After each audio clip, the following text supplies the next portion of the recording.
रहता है। शिव बाबा बोले,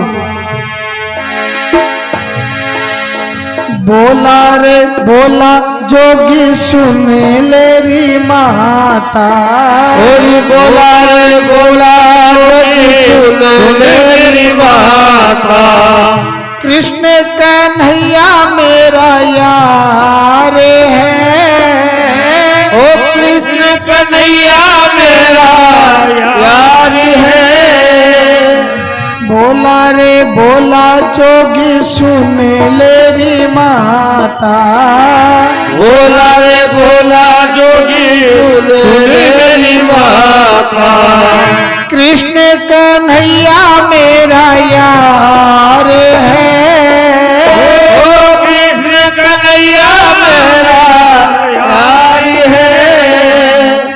हम है पुराना हमरा प्यार पुराना, हम है पुराना हमरा प्यार पुराना, बरसों पुराना मेरा प्यार है, बरसों पुराना मेरा प्यार है। अलख जगाऊं धूनी रमाऊं बिन दर्शन नहीं जाऊं, यहीं मर जाऊं हरि गुण गाऊं, तुम देखना कमाल रे, मैया दरस करा दे तेरे लाल के, ओ मैया दरस करा दे तेरे लाल के। शिव जी भोला गजब का बोला, आए हैं नंद द्वार पे, मैया दरस करा दे तेरे लाल के, ओ मैया दरस करा दे तेरे लाल के।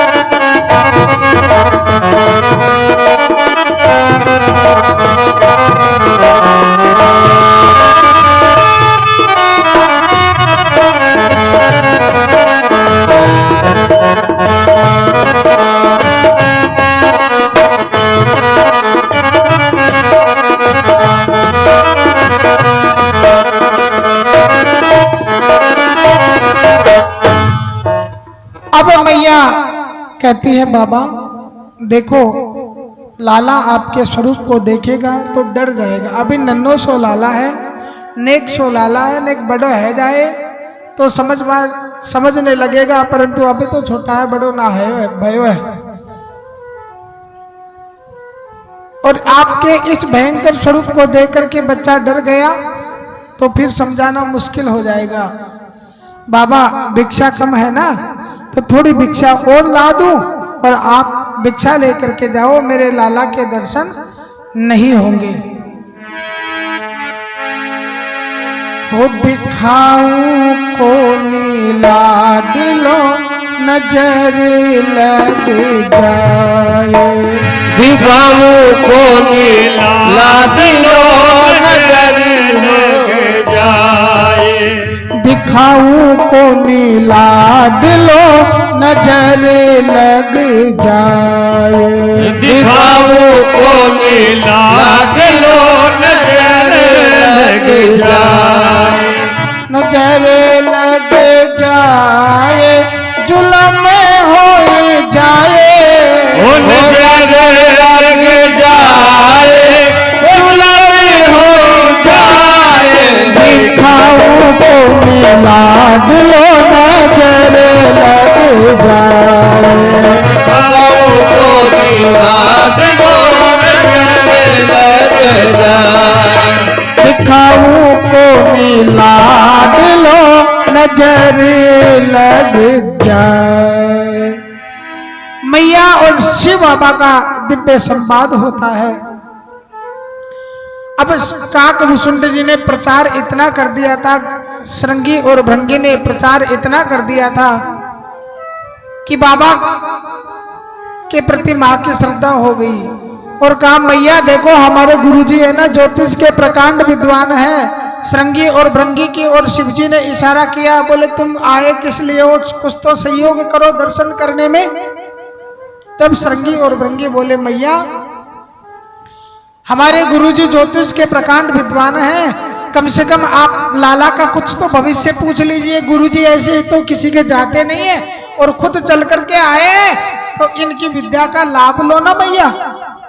अब मैया ने कहा बाबा देखो, इधर मैया को श्रृंगी और भृंगी समझा रहे हैं और उधर लाला ने देखा कि शिव बाबा मेरे दर्शन करने के लिए आए हैं, तो बच्चा और तो कुछ कर नहीं सकता, बाला नाम रोदनम बलम, रोना शुरू किया, क्योंकि लाला भी तो शिव बाबा के स्वरूप के दर्शन करने का लालायित था।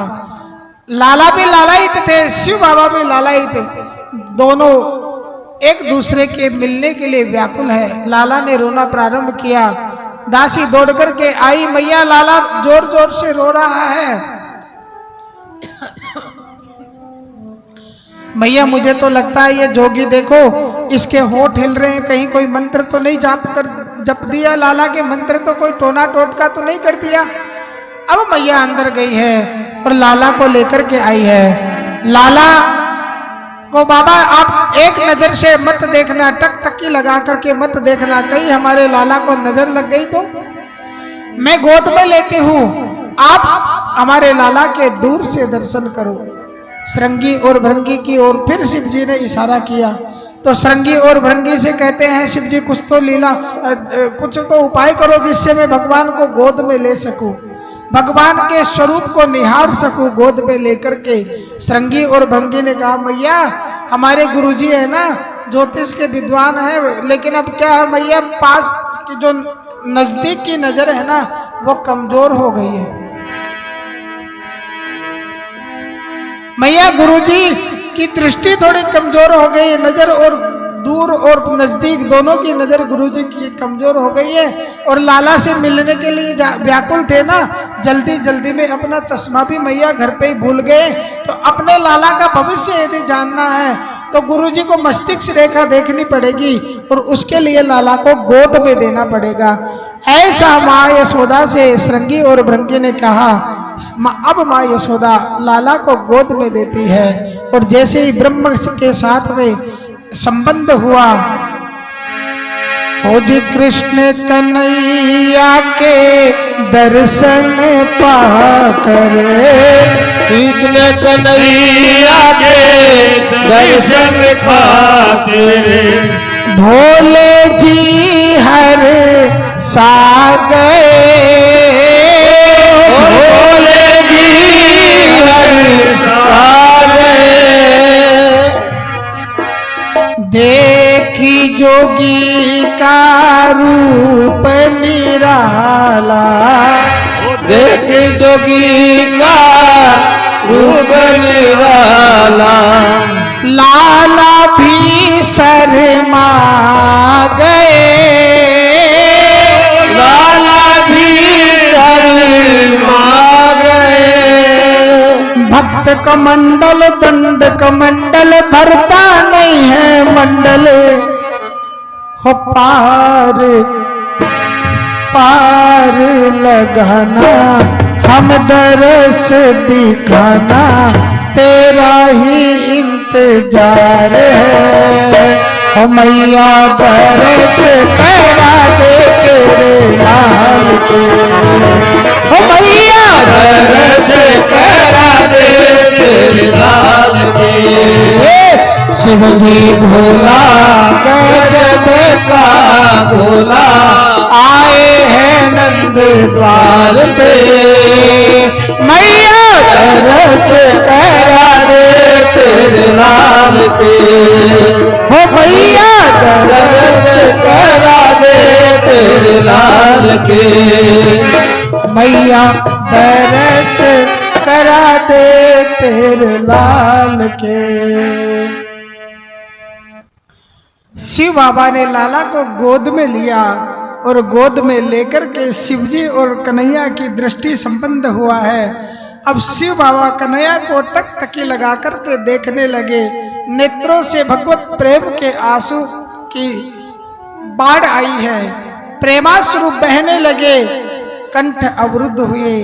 और जब भगवान मिलते हैं तो जीव की यही स्थिति होती है। शिव बाबा के नेत्रों के अश्रुओं से भगवान के चरणों को धोया और भगवान के स्वरूप को गोद में लेकर के अपने आप को धन्य माना। बोल शंकर भगवान की जय। देखो शिव जी हैं, गोकुल में आते हैं स्वरूप बदल करके, साधु का स्वरूप बनाया, संत का स्वरूप बनाया। तो देखो भैया, साधु है वैराग्य का प्रतीक। भक्ति के मार्ग में जब भगवान से मिलने के लिए चलते हो, तुम सदाचार का पालन करते हुए साधु यानी सत्व गुण का आश्रय लेकर के चलो। उसके बाद में श्रृंगी और भृंगी को साथ में लेकर के चले, यानी अपने जीवन में, अपने व्यवहार में अच्छे लोगों की संगति करोगे तो तुम्हारे को जीवन में सफलता मिलेगी। इतना होने के बाद भी गोकुल में पहुंच गए, संतों की संगति की, वैराग्य का आश्रय लिया, फिर भी माँ यशोदा भगवान के बाल स्वरूप का दर्शन शिव बाबा को नहीं करने देती है। देखो दो आनंद होते हैं हमारे सामने, दो प्रकार के आनंद है। एक आनंद है विषयानंद, विषयों का आनंद, और दूसरा है भजनानंद। एक को पाने के लिए दूसरे को छोड़ना पड़ता है, एक को छोड़े बिना दूसरा नहीं मिल सकता। भजनानंद को पाना है, देखो विषयों में आनंद लेना है तो फिर भक्ति नहीं कर सकते, और भक्ति का आनंद लेना है तो फिर विषयों से विरक्त होना पड़ेगा, तभी हमें भगवान के दर्शनों में सफलता मिलेगी। इसको आप ऐसे समझिए, हमारे संसार में दो प्रकार के मार्ग हमारे सामने होते हैं। एक होता है प्रवृत्ति, एक होता है निवृत्ति। यानी एक होता है आसक्ति का मार्ग जो संसार में लेके जाता है, दूसरा होता है विरक्ति मार्ग जो भगवत धाम की ओर, भगवत चरणों की ओर लेकर के जाता है।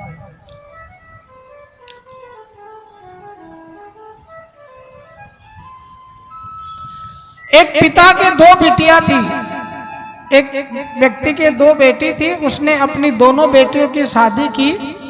एक व्यक्ति तो जो कुम्हार का काम करता था, घड़े इत्यादि बनाता था, उस व्यक्ति के संग में अपनी बेटी की शादी की। दूसरी जो कृषि का काम करता था, जो खेती का काम करता था, उसके संग में बेटी की शादी की।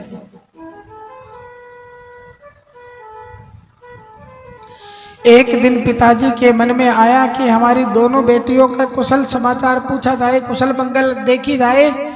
ऐसा विचार करके जो बेटी कुम्हार के घर में ब्याही थी, कुम्हार मटके बनाने वाले के घर में ब्याही थी, उसके पास आकर के पिता ने पूछा, बिटिया सब कुशल मंगल है, कोई तकलीफ तो नहीं है? बेटी कहती है, पिताजी आपके आशीर्वाद से सब आनंद है, कोई तकलीफ नहीं है। हे पिताजी, हमने घड़े बनाए हैं और घड़ों को पकाने के लिए अग्नि में रखे हैं। भगवान से प्रार्थना करते हूँ 2-3 दिन तक बारिश नहीं आए तो घड़े आराम से पक जाएंगे। ऐसा पिताजी से कहा। उसके बाद में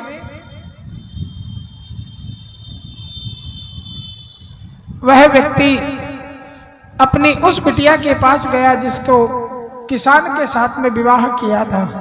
वहां जाकर के पूछा, बेटी सब कुशल मंगल है? कहती, पिताजी आपके आशीर्वाद से सब आनंद है, फसल भी इस बार बढ़िया हुई है। यदि 2-3 दिन तक बारिश नहीं बरसे तो फसल को काट कर अच्छी जगह व्यवस्थित कर देंगे। ये संसार का प्रत्येक जीव ही एक वर्षा चाहती है, एक कहती है वर्षा हो और दूसरी कहती है वर्षा नहीं हो। हम ही वह पुरुष है जिसकी 2 बेटियां हैं। एक बेटी का नाम है प्रवृत्ति, जो कहती है कि हमारी इंद्रियां विषय रस का, हमारी इंद्रियों में विषय रस की वर्षा हो, और दूसरी है निवृत्ति, वह कहती है कि विषयों की वर्षा नहीं, भजनों का आनंद, भक्ति का आनंद, संयम और सदाचार का आनंद लो। एक को छोड़े बिना दूसरे की प्राप्ति नहीं हो सकती। इतना सब कुछ होने के बाद भी देखो मैया यशोदा दर्शन नहीं करवाती है।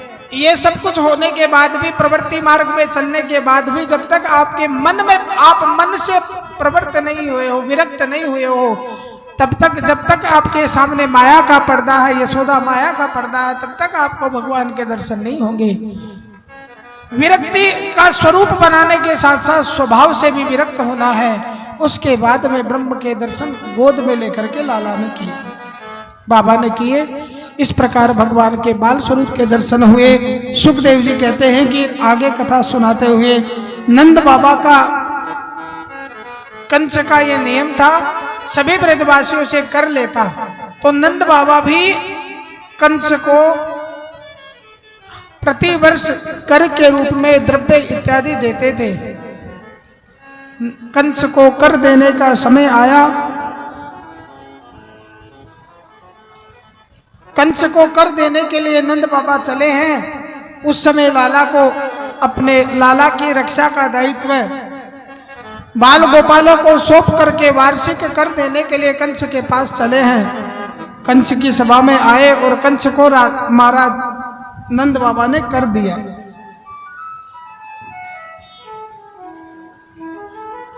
और कंस से कहा कि वृद्धावस्था में मुझे भगवान के आशीर्वाद से पुत्र रत्न की प्राप्ति हुई है। आज अनजाने में ही कंस ने कहा तुम्हारा पुत्र यशस्वी होगा, दीर्घ होगा, समस्त पृथ्वी का सम्राट होगा। ऐसा कंस ने अनजाने में ही आशीर्वाद दे दिया। इधर वसुदेव जी को भी, जो कंस के कारागृह में से उनको ज्ञात हुआ कि वसुदेव जी यहाँ पर नंद बाबा आए हैं, तो नंद बाबा से मिलने के लिए वसुदेव जी वहां पर आते हैं। देखो, वसुदेव और नंद बाबा दोनों आपस में एक दूसरे से मिले। यहाँ एक बात ध्यान रखना, जब हम किसी अपने स्वजन से मिलते हैं, मित्र से मिलते हैं, हितैषी से मिलते हैं, उस समय हमें अपने सुख सुविधा का बखान न करके एक दूसरे की पीड़ा को समझने का, एक दूसरे की समस्या को समझने का प्रयास करना चाहिए। वसुदेव जी और नंद बाबा आपस में मिले हैं, तो नंद बाबा ने वसुदेव जी की पीड़ा, जो 7 पुत्रों को कंस ने मार दिया था और 8वां योग माया के रूप में चला गया, तब देखो यहाँ पर नंद बाबा कहते हैं, अहो ते देव की पुत्रा कंसेन बहवो हता, एकावशिष्टा वर्जा कन्या सापी दिवंगता। देवकी के गर्भ से तुम्हारे कई पुत्रों को कंस ने मार दिया, अंत में एक छोटी कन्या रही और वह भी स्वर्ग में चली गई। देखो, नंद बाबा है जीव, यशोदा है बुद्धि। जीव जब तक यहाँ कंस मतलब हमारी बुद्धि जब तक भगवतमयी होती है, तब तक यहाँ पर कोई इस देह रूपी गोकुल में, देह रूपी ब्रज में, देह रूपी मथुरा में किसी राक्षस का, किसी विकार का प्रवेश नहीं होता है। जैसे ही बुद्धि नंद यानी जीव और यशोदा यानी बुद्धि कृष्ण का संग छोड़कर के कंस रूपी अभिमान के शरण में जाते हैं, तब यहाँ पर राक्षसों का प्रवेश हो जाता है। जैसे ही नंद बाबा कर देने के लिए गए, पूतना नाम की राक्षसी कंस को समाचार मिला था कि तुझे मारने वाला यहाँ इसी 84 कोष के ब्रजमंडल में जन्म ले चुका है। तब एक एक करके दैत्यों को भेजा, तो पूतना ने कहा कोई बात नहीं, मैं भी जाऊंगी और उस कृष्ण को मार के आऊंगी। कंस ने कहा तुम्हारा स्वरूप तो देखो, इस इतने भयंकर स्वरूप में कौन तुम्हें जाने देगा। बोले कोई बात नहीं, मैं स्वरूप बदल करके जाऊंगी। देखो, पूत कहते हैं पुत्र को, ना यानी नहीं। पूत यानी पुत्र, ना यानी नहीं। जिसके कोई संतान नहीं है वह है पूतना। पूतान पवित्रान बालकान नयति ही सा पूतना, जो छोटे छोटे निर्दोष बालकों को भी खा जाए वह पूतना। पूत यानी पवित्र, ना यानी नहीं। जो पवित्र नहीं है वही पूतना है। अच्छा, एक बात बताओ, संसार में सबसे पवित्र वस्तु कौन सी है?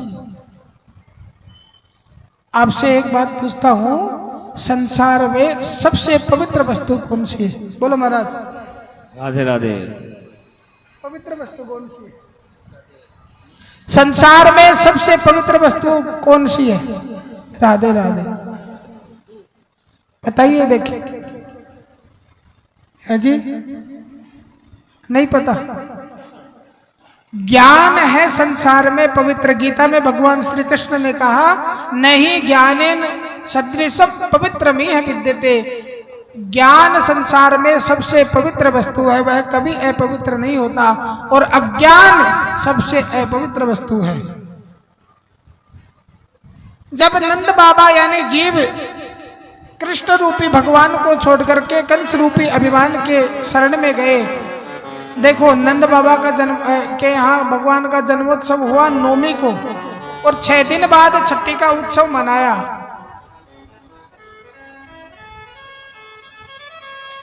भगवान कृष्ण का मथुरा में जन्म हुआ 8वीं को, और यहाँ 6 दिन बाद में नंद बाबा के यहाँ पर उत्सव मनाया गया छठी का। तो 8 और 6 कितने हो गए? 14। तो हमारा ये जो शरीर है ना, इन 14 स्थानों में अज्ञान यानी वासना रहती है, पूतना रहती है। पंच ज्ञानेन्द्रिय, पंच कर्मेंद्रिय, मन, बुद्धि, चित्त, अहंकार, और उस वासना का प्रवेश आंखों के माध्यम से हमारे हृदय में होता है। जब तक हम कोई गलत दृश्य देखेंगे नहीं, तब तक उसके विषय में सुनने की जिज्ञासा नहीं होगी। इसलिए अब स्वरूप बदल करके पूतना आई है।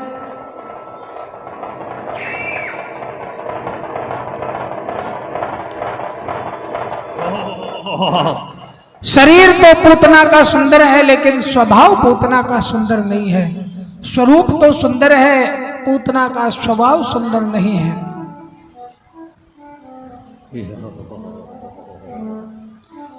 अब लाला को मैया यशोदा ने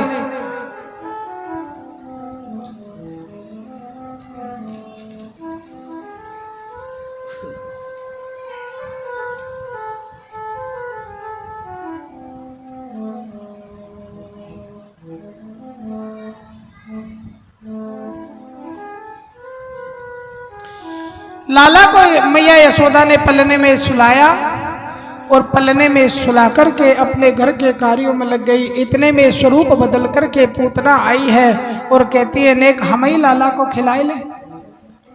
तो ब्रजवासी मन के भोले होते हैं, सुंदर स्वरूप। अब घूंघट में ये तो पता चलता नहीं है, इतना बड़ा घूंघट निकाल के आई कि कौन है, कौन है, कहाँ से है। बोले हम ही नेक लाला को खिलाए ले। तो मैया ने सोची कोई ब्रजवासी होगी। देखो ये घूंघट है ना, वैसे तो हमारे यहाँ की परंपरा नहीं रही है, मुगलों के आने के बाद में ये परंपरा चली। इसका शास्त्र से कोई संबंध नहीं है, लेकिन मैं दूसरी दृष्टि से कह रहा हूं। कथा सुनते सुनते कोई बात करनी हो, अपने बगल वाले को कोई संदेश देना हो, थोड़ा नींद की झपकी लेना हो, तो ये घूंघट बड़ी सहायता करता है। राधे राधे। राधे राधे। ये घूंघट बड़ी सहायता करता है। अब भाई लोग ऐसा करें तो तुरंत पकड़ में आ जाएंगे, नींद लेंगे तो। अब माताओं को तो पता ही नहीं चलता, घूंघट निकाला, बगल वाले ने कहा क्यों जी नींद आ रही है? फिर एक बार में तो सुनाई नहीं दिया, बोले नींद आ रही है, बोले नहीं। अरे चुप रहे, मुझे देखो कितना आनंद आ रहा है, तू भी सुन और मुझे भी सुनने दे। बोले राधे राधे। राधे राधे। अब घूंघट में पता तो चला नहीं कि ये कौन है। पूतना स्वरूप बदल करके माँ यशोदा के पास आई, लाला को खिलाने लगी। और लाला को जैसे ही मैया ने कन्हैया को छोड़ करके घर के कार्यों में लगी है, नंद बाबा कृष्ण को ब्रह्म को छोड़ करके कंस रूपी अभिमान के शरण में गए। जीव और बुद्धि मनसा और कर्मणा भगवान से अलग हुए। पूतना आ गई, लाला को गोद में लेकर के आकाश मार्ग में उड़ने लगी। आकाश मार्ग में लाला को लेकर के पूतना उड़ने लगी। पहले तो स्वरूप सुंदर था, अब अपने वास्तविक स्वरूप में आई है पूतना। और लाला को अपने स्तन पे विष लगा करके, विष पान करा करके लाला को मारने के लिए आई। आकाश में जब पूतना लेकर के लाला को उड़ी है,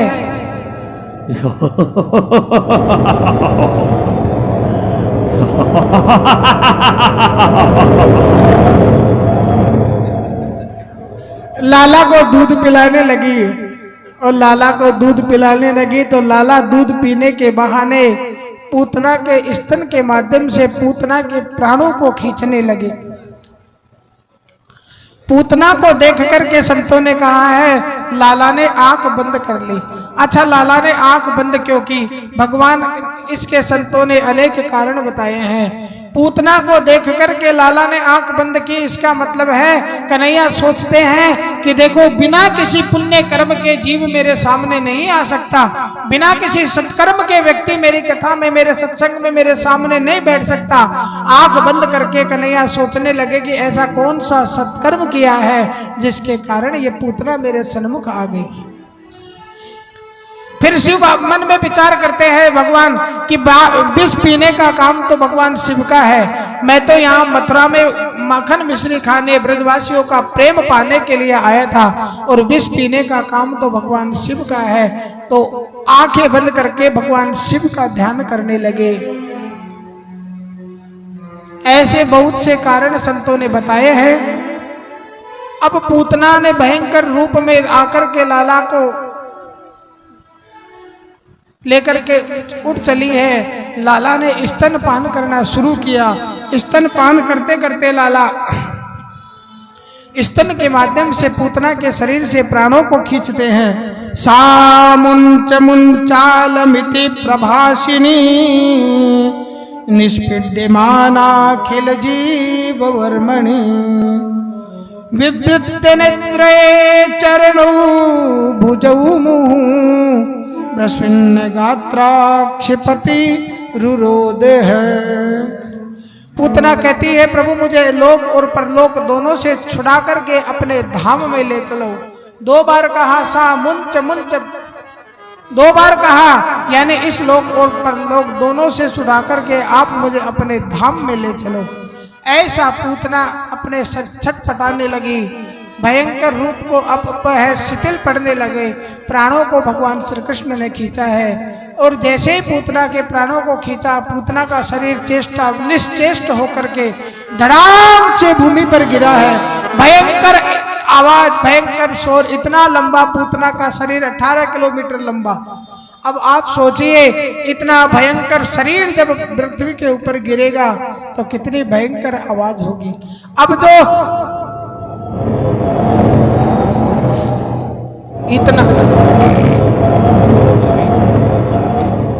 इतना भयंकर पूतना का शरीर, पूतना के शरीर के धड़ाम से गिरने की आवाज सुनकर के माँ यशोदा और गोपियां बाहर आई है। देखा तो पूतना के वक्षस्थल पर बैठकर के लाला किलोल कर रहा है। लाला तो पूतना के वक्षस्थल पर बैठकर के खेल रहा है।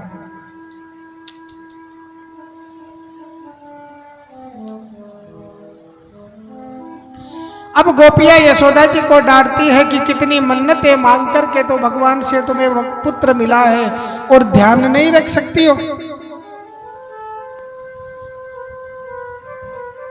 कहती है मेरा पहला अनुभव है ना, और बुढ़ापे में संतान हुई तो मुझे संतान को पालने का कोई विशेष अनुभव नहीं है। गोपियों से क्षमा याचना करती है। अब गोपियों ने कहा लाला को किसी राक्षसी के द्वारा स्पर्श किया गया है, तो यहाँ पर लाला को गोमूत्र से स्नान कराया, गंगा जल से स्नान कराया, पंचामृत से स्नान कराया, गोरज का साबुन लगाया, गाय के खुर की मिट्टी का साबुन लगाया और लाला के शरीर का मार्जन किया। गोमूत्रेण स्नापयित्वा पुनर्गोरज सार्थकम रक्षाम चक्रुश्च सकृता द्वादशांगेषु नाम भी। 10वें स्कंद के 6ठे अध्याय के 21वें श्लोक में से यहाँ पर ये बाल रक्षा के मंत्र है। बच्चे के नजर लग जाए या बच्चों के कोई और तकलीफ हो जाए तो यह मंत्र है भागवत में, जिनके अभ्यास से बाल रक्षा स्तोत्र बोलते हैं इसको। बच्चों की नजर दूर होती है, शरीर में और कोई पीड़ा हो, तकलीफ हो, इन मंत्रों का पाठ करके, इन श्लोकों का पाठ करके जल पिलाने से वह पीड़ा दूर होती है। अब गोपियों ने क्या किया, देखो लाला को गायों से बहुत प्रेम था। लाला की गायों में एक गाय थी जिसका नाम था गंगी। जब तक लाला के मुख के दर्शन नहीं कर लेती थी तब तक वह जलपान इत्यादि नहीं करती। और कभी कभी जब गंगी गाय कुछ नहीं खाती तो लाला को बुलाने के लिए गोपियां आती है। आज गोपियां लाला को लेने के लिए आई है। राक्षसी ने स्पर्श किया है तो सबसे पहले गोमूत्र मिलाकर के लाला को नहलाया गया, गोरज लगाई गई। उसके बाद में लाला को गंगी मैया के पूछ, गऊ मैया गंगी गाय की पूछ का झाड़ा देते हुए भगवान नाम का उच्चारण करती है और कहती है,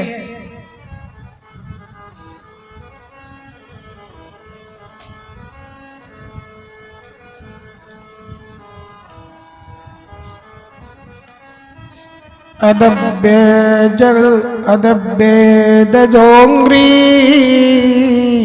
मणिमास्तव जन्वथोरु यज्ञोच्युत कटितटं जठरं हासे ऋतके सवस्त्वपुर ईश इनस्तु कंठं विष्णुर्भुजं मुखमुरु क्रम ईश्वर है कम। गोपियां कहने लगी, अजन्मा भगवान तुम्हारे पैरों की रक्षा करे, मणि भगवान तुम्हारे घुटनों की रक्षा करे, यज्ञ पुरुष तुम्हारे जंघा की रक्षा करे, अच्युत भगवान तुम्हारे कमर की रक्षा करे, हयग्रीव भगवान तुम्हारे पेट की रक्षा करे, केशव भगवान हृदय की, वक्षस्थल की रक्षा करे, सूर्य कंठ की, विष्णु भुजाओं की, उरुक्रम मुख की, ओमकारेश्वर शिव मुख की रक्षा करे। ऐसे गोमूत्र का पान करने से देखो अनेक प्रकार की पीड़ा दूर होती है।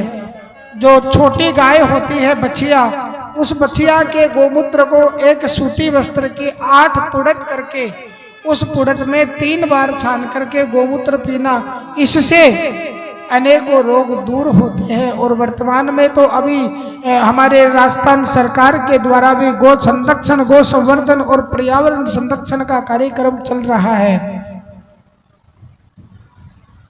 तो गोमूत्र का सेवन कराया, गोमूत्र से और गोरज से लाला को स्नान कराया। उसके बाद में ये देखो पूतना कौन थी? पूतना पूर्व जन्म में बलि राजा की पुत्री थी जिसका नाम था रत्नमाला।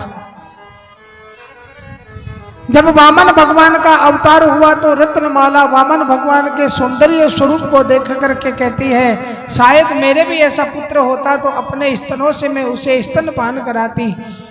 ऐसा भाव आया। जब वामन भगवान ने विराट स्वरूप बना करके बलि का सर्वस्व छीन लिया, तब पूतना में शत्रु भाव जगा। भगवान ने कहा, जब कृष्ण अवतार होगा उस समय हम तुम्हारे दोनों भावों की रक्षा करेंगे। तो यहाँ पर भगवान ने, वामन भगवान जो थे वह कृष्ण बन करके आए, वह रत्नमाला जो थी बलि की पुत्री यहाँ पर पूतना बन करके आई है। अब श्रीमान जी थोड़े थोड़े बड़े हो रहे हैं और आंखें खोल खोल करके ऐसे टिमटिमा करके देखने लगे हैं। तो जब ऐसे टिमटिमा के देखने लगे तो छठी का यहाँ पर फिर नंद बाबा कंस को कर दे करके आते हैं और पूतना की अंतिम क्रिया के अनुसंस्कार विधि की। अब यहाँ लाला थोड़े बड़े हुए, टिमटिमा करके आंख खोलना बंद करना करके लाला देखने लगे हैं। तो छठी का उत्सव मनाने का विचार किया। और छठी का उत्सव, छठी तो समझते हो ना, जब बच्चे का जन्म होता है उसके दिन, छठे दिन बेई माता की, विधाता की पूजा करते हैं। तो छठी का उत्सव मनाया गया। तो मैया ने क्या किया, सभी ब्रजवासियों को निमंत्रण दिया। अब सभी ब्रजवासी आए हैं और सभी ब्रजवासी सब अपने अपने भोजन व्यवस्था में लगे हैं। मैया घर के कामों में लगी। एक जो छकड़ा बोलते हैं उसको, जो बैलगाड़ी होती है ना, बैलगाड़ी के जो पीछे का भाग होता है उसको छकड़ा, उसमें मटकी इत्यादि रखी थी और एक पलने में लाला को सुलाया, छकड़े के नीचे पलना रख दिया और घर के कामों में लग गई। ब्रजवासी खाने पीने में लग गए। कन्हैया ने सोचा कि मैंने तो मेरे में मन लगाने के लिए ब्रजवासियों का यहाँ पर अवतार लेकर के आया हूँ और ये तो सब लौकिक संबंधों में ही फंस करके मुझे भूल गए। तो पहले तो लाला जोर जोर से रोए और लाला के रोने की आवाज किसी को नहीं सुनाई दी। इतने में लाला ने ऊपर देखा कि मामा जी का भेजा हुआ एक सक्टासुर नाम का राक्षस बैठा। तो कन्हैया पहले तो जोर से रोए और फिर विचार किया कि अपना काम भी हो जाए और इसका उद्धार भी हो जाए। तब अपने पैर को ऊपर उठाया और सक्टासुर की जैसे ही गाड़ी का स्पर्श हुआ,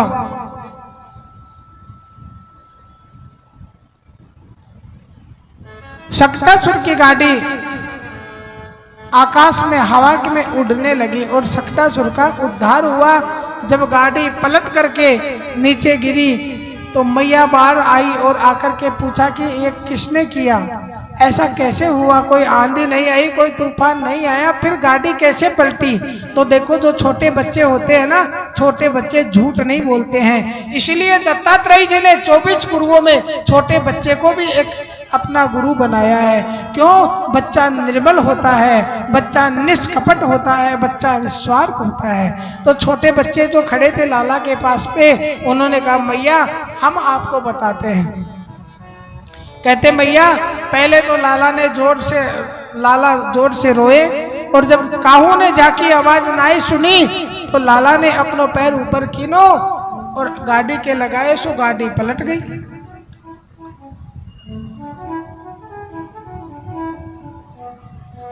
ध्यान रखना, जब हमारे जीवन में सांसारिक संबंध गौण होने की बजाय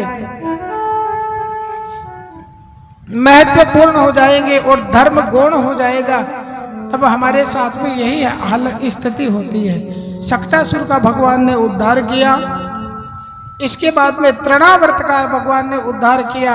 अब देखो श्रीमान जी थोड़े बड़े हुए और थोड़े बहुत समझने लग गए। तो लाला को आदत थी, मैया जब तक लोरी गा करके लाला को नहीं सुलाती थी तब तक लाला नहीं सोते थे। तो लाला को लोरी गाने मैया जब गा करके सुनाती थी तब ही लाला को नींद आती थी। हम भी गाते हैं लोरी है, माँ माँ माँ कई बोल लाला लाला लोरी दूध री कटोरी है, राधे राधे। तो मैया ने गाया, छगन मगन मेरे लाल को आजा रे निंदिया जा, छगन मगन मेरे लाल को आजा रे निंदिया जा, चंचल मोहन श्याम के नैनन बीच समा जा, चंचल नैन मेरे श्याम के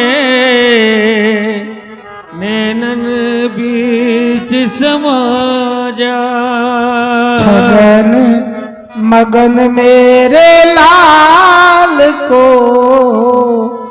आजा रे निंदिया आजा, छगन मगन मेरे लाल को आजा रे निंदिया आजा। ऐसे मैया लाला को पलने में सुला कर झुलाते हुए लोरी गा रही थी। इतने में नंद बाबा की बहनें नंदा और सुनंदा दोनों आई है और मैया से कहा आप हमें दो, लाला को देख हम ही खिला ले, आप घर का और कोई काम कर लीजिए।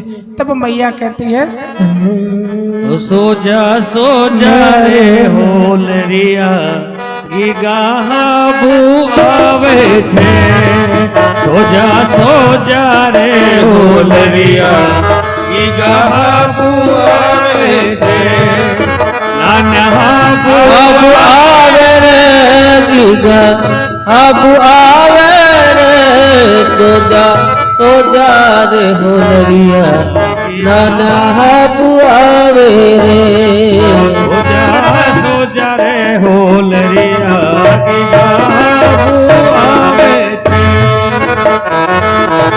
नाना ने जड़ा हुआ दिन तीन लाला ने जड़ा हुआ दिन तीन लाला ने जड़ा हुआ दिन तीन कलाकंद लायो भाई सारो भी कलाकंद लायो भाई सारो वीर आने आ गई भैरन नींद कलाकंद मिल क्या काटा सो जा रे होलरिया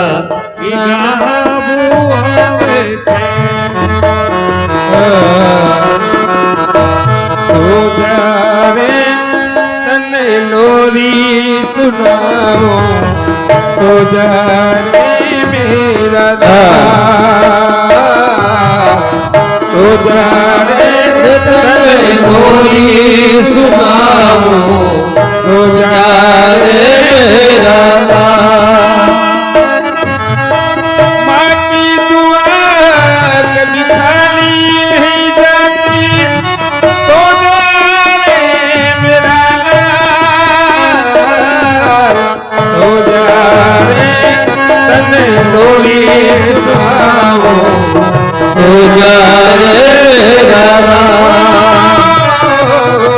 सो जा रे तने लोरी सुनाओ सो जा रे मेरा जय हो।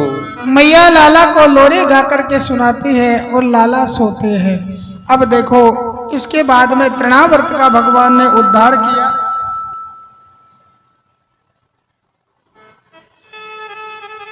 अब एक दिन की बात है, माता यशोदा लाला को गोद में लेकर के अपने स्तन से दूध पान करा रही थी।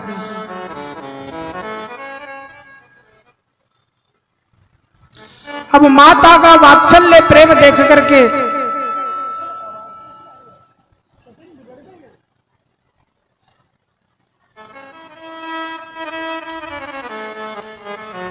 मैया लाला को गोद में लेकर के स्तनपान करा रही है।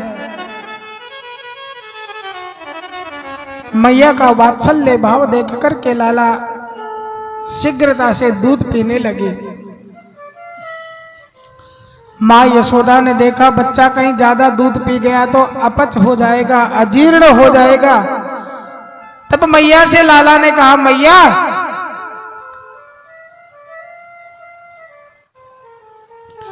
देखो मैं अकेला दूध नहीं पी रहा हूं, थोड़ी आवाज बढ़ाओ। मेरे माध्यम से संसार के सभी प्राणी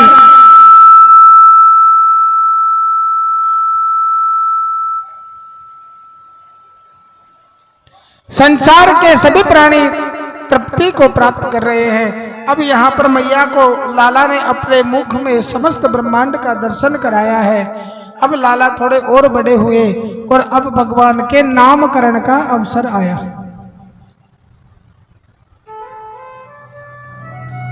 वसुदेव जी ने और कोई मत छेड़ो, बस खाली वही और बटन मत छेड़ो, कोई रहने। अब देखो भगवान के नामकरण का अवसर आया।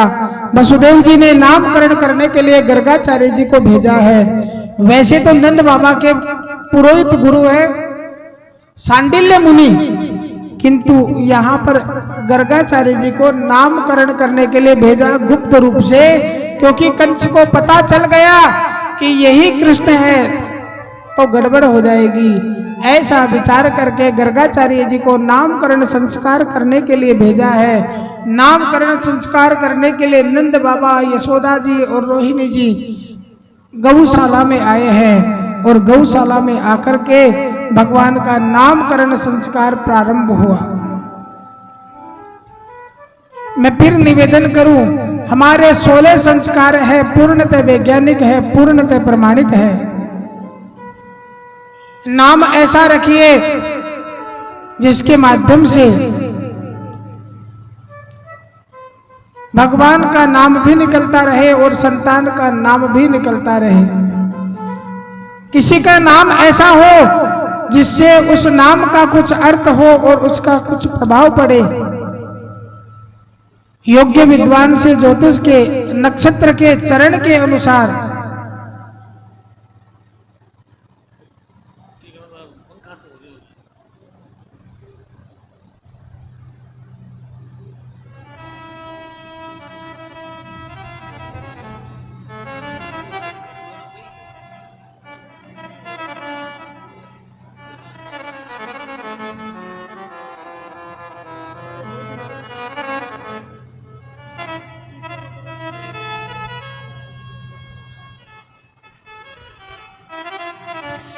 नामकरण संस्कार भगवान का प्रारंभ हुआ और गर्गाचार्य जी कहते देखो, अयम ही रोहिणी पुत्र समयन सूर्योदय गुण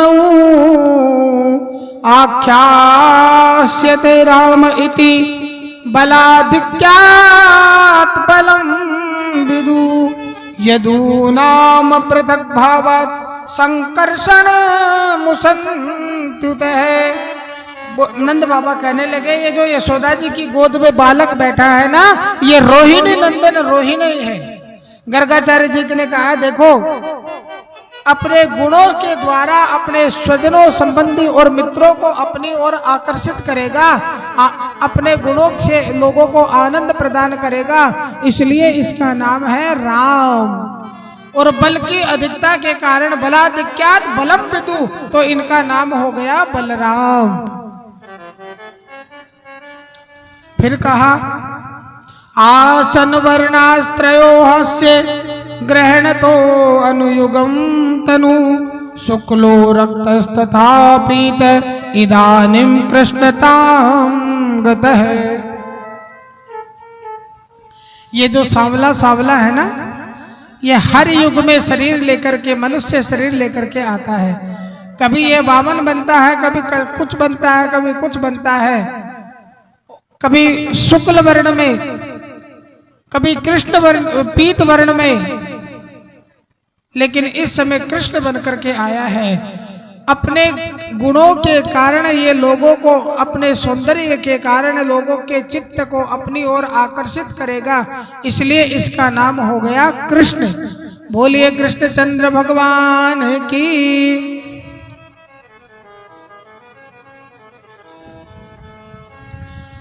तो नामकरण संस्कार हुआ। और नामकरण संस्कार करने के बाद में मैया ने ब्राह्मण देवताओं को, गर्गाचार्य जी को दक्षिणा के लिए रत्न आभूषण इत्यादि दिए।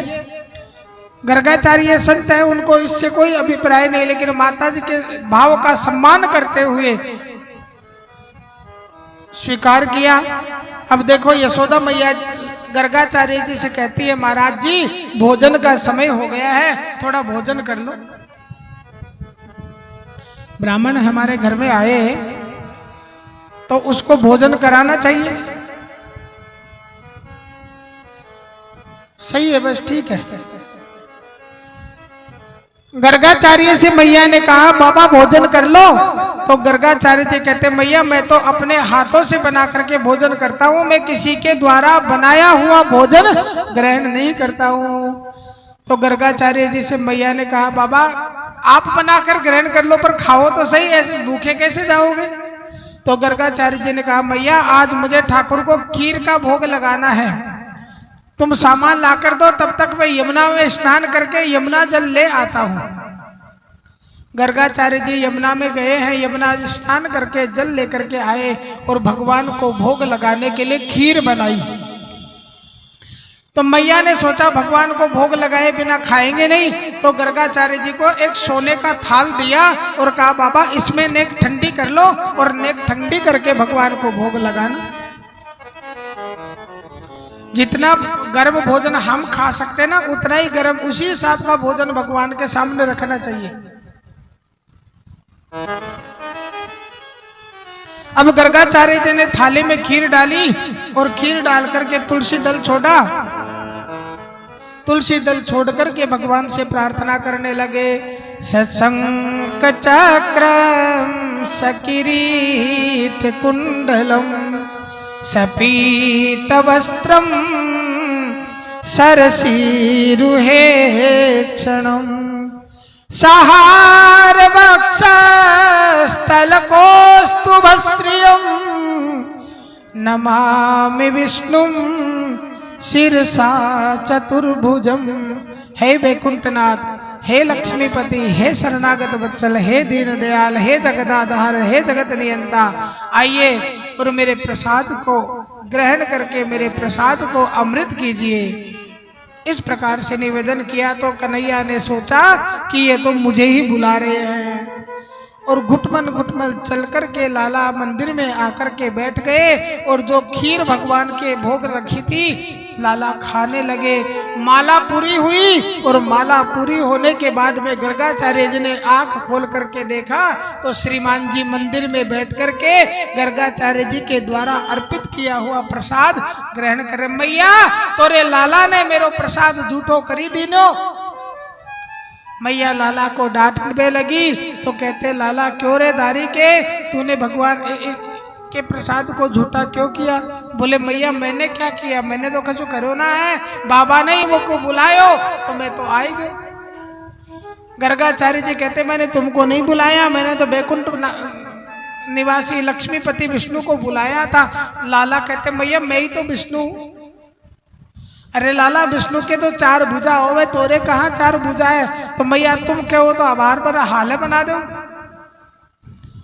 नहीं नहीं हमारे तो 2 भुजा वाला मुरलीधर ही सही है। ऐसा कह करके अब देखो गर्गाचार्य जी ने फिर खीर बनाई और फिर खीर बना करके भगवान के सामने रखी और माला लेकर के बोलने लगे त्वदीय वस्तु गोविंद तुभ्यमेव समर्पये।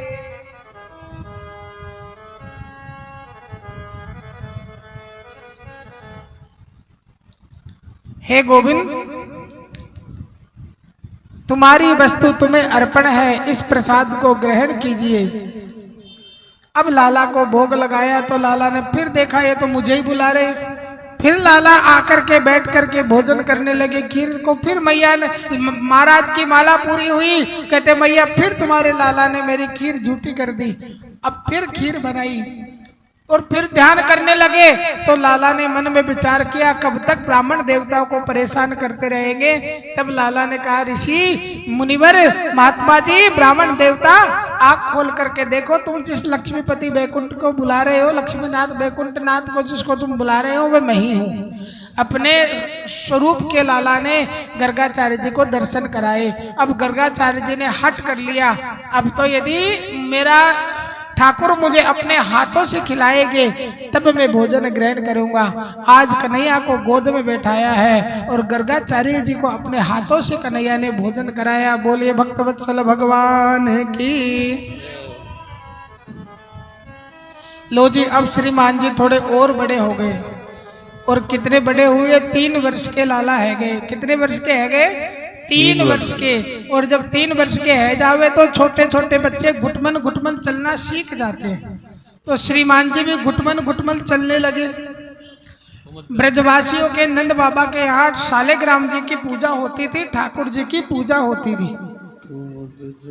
आज बाल लीला है ना तो मस्ती से करेंगे। राधे राधे राधे राधे। तो नंद बाबा ने क्या किया? स्नान किया। स्नान करके अपने पूजा कक्ष में आए और पूजा कक्ष में सालेग्राम जी जो रखे थे उन सालेग्राम जी को दूध से स्नान कराया, जल से स्नान कराया। इतने में घोटू घोटू घुटमन घुटमन चल के श्रीमान जी आए और मंदिर में जाई पे लगे तो नंद बाबा ने कहा लाला लाला दूर दूर दूर बेटा तू अभी नहायो नहाये भीतर मत आइयो। तो श्रीमान जी पूजा कक्ष के बाहर बैठ गए बिल्कुल सावधान होकर के। इधर नंद बाबा ने सालेग्राम जी की पूजा शुरू की। सालेग्राम जी को दूध से नहलाया, जल से नहलाया, घी से नहलाया, शक्कर से नहलाया, शहद से नहलाया, दही से नहलाया। श्रीमान जी आंखें खोल करके देखते हैं बिल्कुल शांति से बैठ के जय जय बड़ा सुंदर है, बिल्कुल गोल मटोल है और रोज नहाता है दूध से, शहद से, घी से, है शक्कर से, तो मीठा तो हो ही गया होगा। बोलो राधे राधे राधे राधे। नंद बाबा ने एक चांदी के कटोरे में सालेग्राम जी को स्नान कराया पंचामृत से।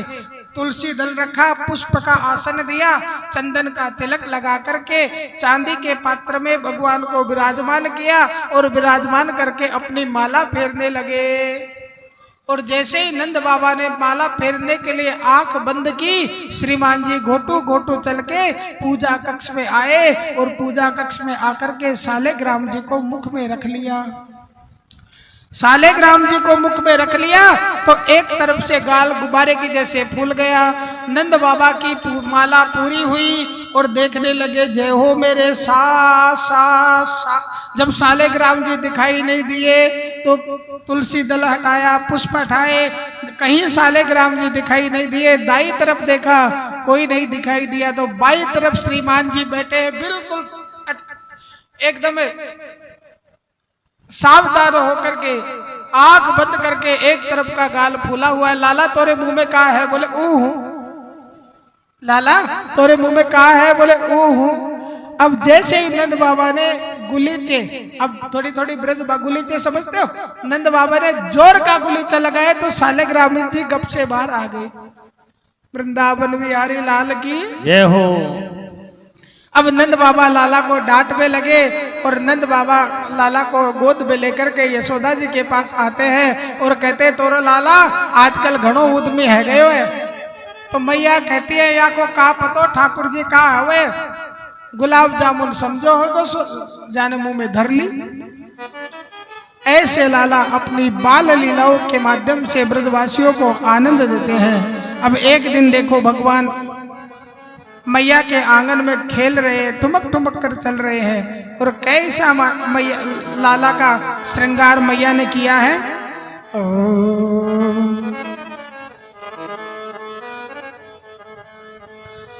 अंजन अंजित खंजन नैन जो मैं न हूँ के मध गंजन वारे, मोह कपान अनोखी बान सदा मुख ये मुस्कान सिधारे, गोरज कुशल सुभाल रमे बिर में बल माल गरे सुधरारे, वे घुंघराली घनी लटके कच है मन को अटकावन हारे।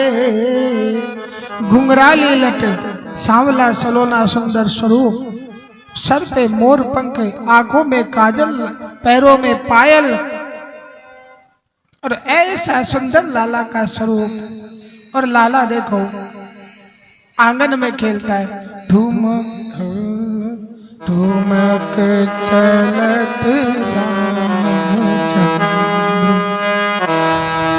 ठुमक चलत रामचंद्र, ठुमक चलत रामचंद्र, भजत तेजिया।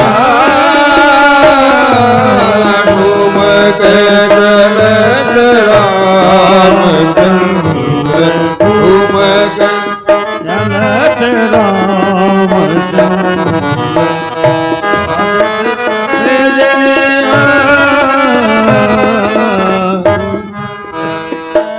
ऐसा सुंदर स्वरूप लाला। अब खेलते खेलते खेलते खेलते देखो अब श्रीमान जी चलने लगे। श्रीमान जी को मैया पकड़ती है और उंगली पकड़ करके लाला को चलना सिखाती है। चलते चलते फिर उंगली छूट जाए, फिर मैया के हाथ से उंगली छूटी, फिर लाला गिर गए। तो अब मैया ने लाला को क्या कहा?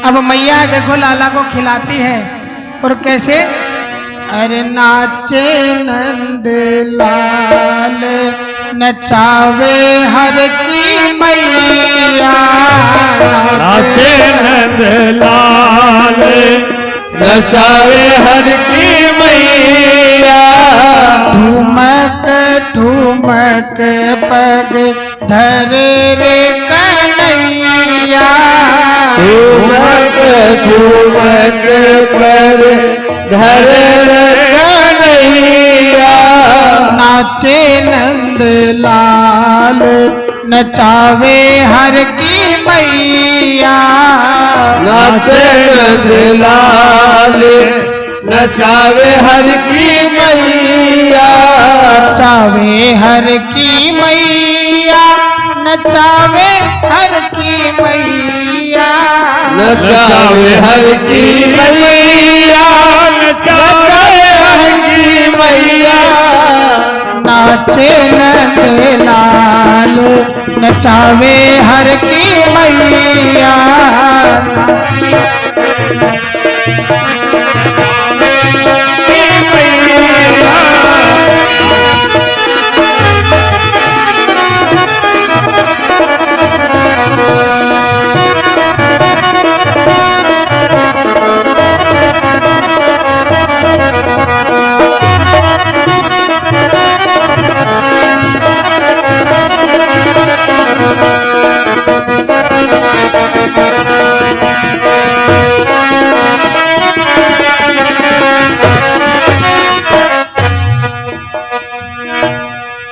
दूध न पीवे लाला धैया न पीवे, दूध न पीवे लाला धैया न पीवे। दूध न पीवे लाला धैया न पीवे, दूध न पीवे लाला धैया न पीवे। अरे दूधहू नाई पीवे दहीहू नाई खावे तो फिर पीवे का। दूध न पीवे लाला धैया न पीवे, दूध न पीवे लाला धैया न पीवे। तो का पीवे का खावे। अरे माखन मिश्री को बडोरे की भैया, माखन मिश्री को बडोरे की भैया। नाचे नंदलाल नचावे हर की मैया, नाचे नंदलाल नचावे हर की मैया। नचावे हर की मैया, नचावे हर की मैया, नचावे हर की मैया, नचावे हर की मैया। ठुमक ठुमक पग धरे रे कन्हैया, ठुमक पग धरे रे कन्हैया।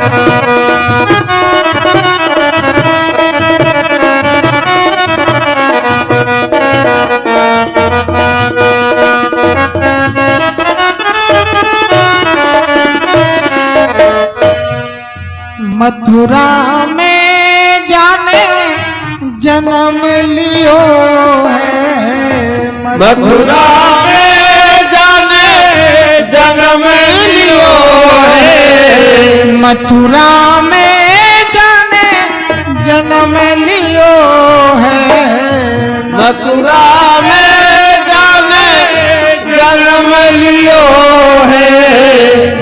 अरे गोकुल में पग धरे रे कन्हैया, गोकुल में पग धरे रे कन्हैया। नाचे नंदलाल नचावे हर की मैया, नाचे नंदलाल नचावे हर की मैया। नचावे हर की मैया, नचावे हर की मैया, नचावे हर की मैया, नचावे हर की मैया। नाचे नंदलाल नचावे हर की मैया, नाचे नंदलाल नचावे हर की मैया।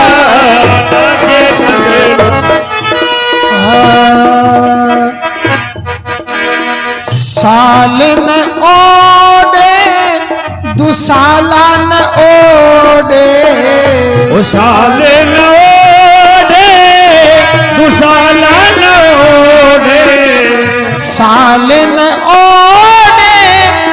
दुसाला न ओढ़े, साल ना ओढ़े दुसाला न ओढ़े। अरे काली कमरिया को बडोरे उठैया, काली कमलिया को बडोरे उठैया। नाचे नंद लाल नचावे हर की मैया, नाचे लाल नचावे हर की मैया, नचावे हर की मैया, नचावे हर की मैया, नचावे हर की मैया, नचावे हर की मैया। नाचे नंद लाल हर की मैया, नाचे नंद लाल नचावे हर की मैया। ऐसे लाला को मैया नचाती है और चलना सिखाती है। अब देखो एक दिन की बात है, माता यशोदा लाला को भोग लगाने के लिए, लाला को खिलाने के लिए दही बिलो रही थी ताकि मक्खन निकले और उस मक्खन को लाला को खिलाओ। 3 प्रकार की भक्ति होती है, मनसा वाचा कर्मणा। भक्ति 3 प्रकार से हम कर सकते हैं। स्वरूप 9 है लेकिन तरीके 3 है, मन से, वचन से और कर्म से। माँ यशोदा मन से तो दही बिलो रही है, भगवान का चिंतन कर रही है, वाणी से भगवान का नाम ले रही है, कर्म से हाथों से दही बिलो रही। 3 प्रकार की भक्ति आज लाला, रोज तो लाला मैया के जगाने से उठते थे, किंतु आज तो लाला बिना जगाए ही उठे। 3 प्रकार से जीव जब त्रिगुणातीत भक्ति करता है, जीव शुद्ध होकर के, तो यशोदा रूपी बुद्धि 3 प्रकार से भगवत चिंतन में लीन हुई तो परमात्मा स्वयं उठ करके मैया के पास आए और कहने लगे, मैया मुझे भूख लगी है, एक माखन दे दो तो माखन खाई लो। मैया ने कहा, लाला अभी मुंह धोयो ना है,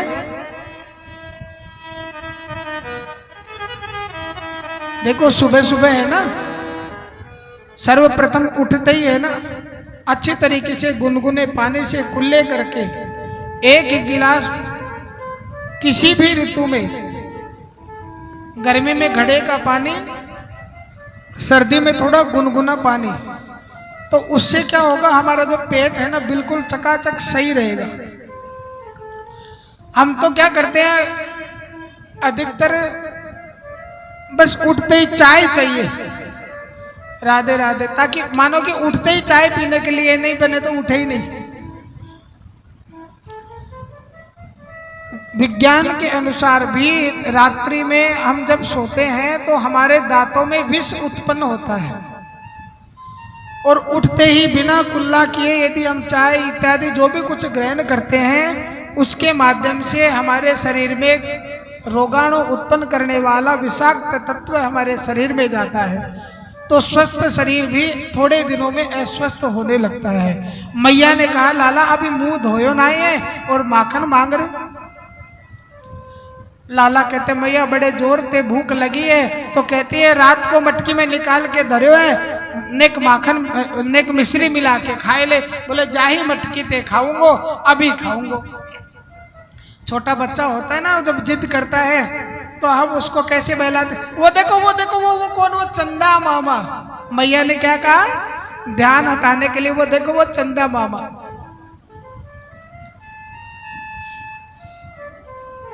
अब महाराज माखन खाना तो भूल गए, चंदा मामा की तरफ ध्यान गया, तो मैया से कहते हैं अब चंदा मामा लेंगे।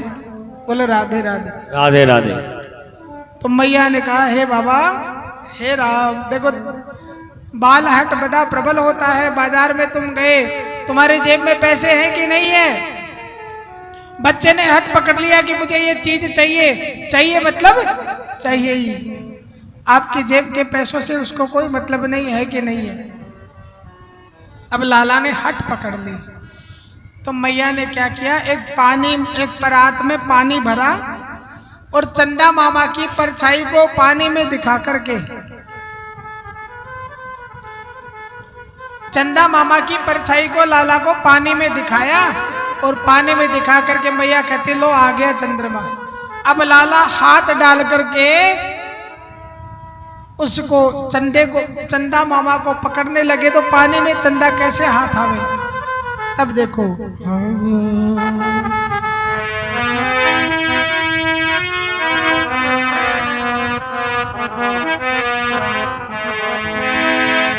चंद्र खिलौना ले बुरी मैया चंद्र खिलौना ले। चंद्र खिलौना ले रे मैया चंद्र खिलौना ले।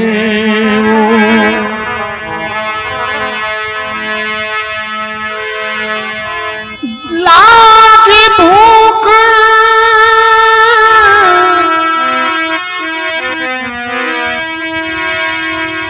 लागी भूख चंद्र में खियो देहु देहु मोहि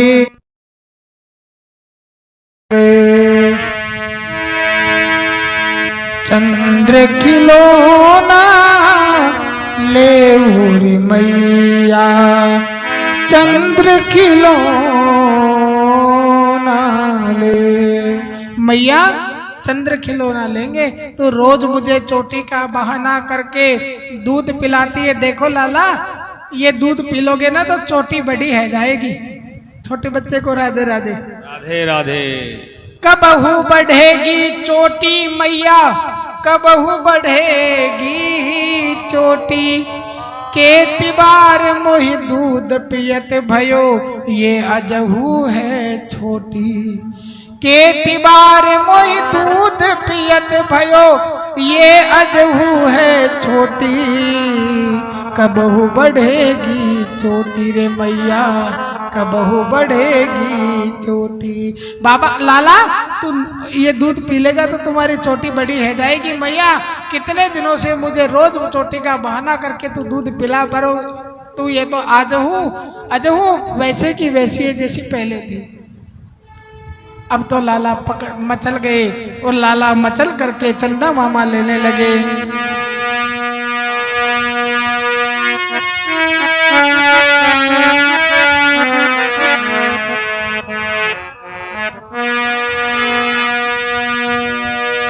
हट पकड़े नंदलाला मैयारी मोहे चंदाला दे। हट पकड़े नंदलाला मैयारी मोहे चंदाला दे। हट पकड़े नंदलाला मैयारी मोहे चंदाला दे।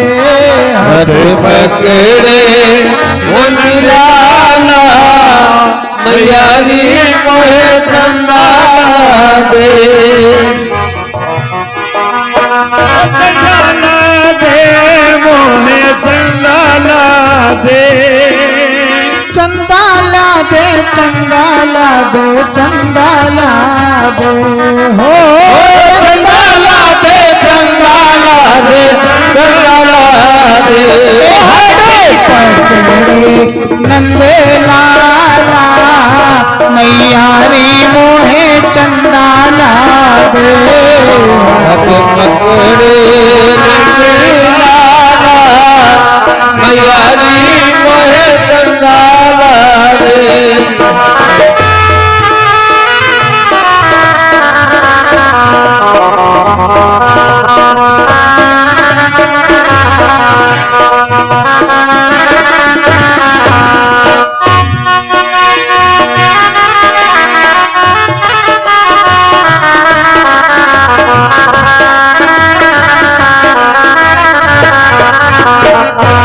हट पकड़े नंदलाला मैयारी मोहे चंदाला दे।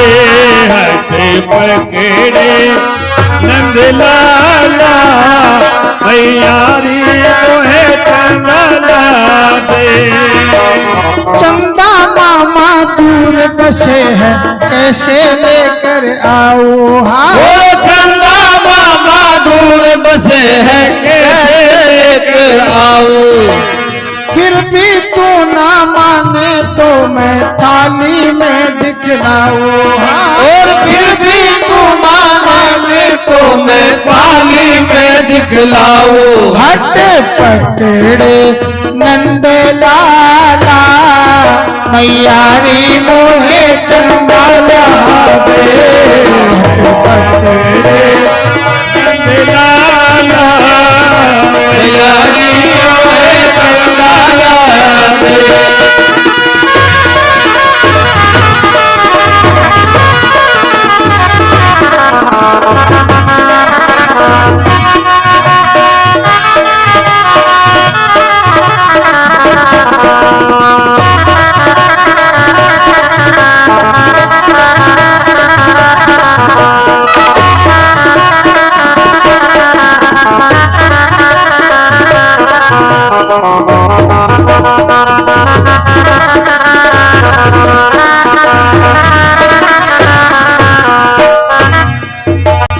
मात यशोदा बोली लाला नारो मेरे होते हो ओ मात यशोदा बोली लाला नारद मेरे होते मात यशोदा बोली लाला नारो मेरे होते हो ओ मात यशोदा बोली लाला नारद मेरे होते हाय अखियां कैसी लाल बही है हाय रोते रोते हो हथिया कैसे लाल बही है हाय रोते रोते हट पकड़े नंद लाला मैयारी मोहे चंदा ला दे हट पकड़े नंद लाला मैयारी मोहे चंदा ला दे ओ चंदा ला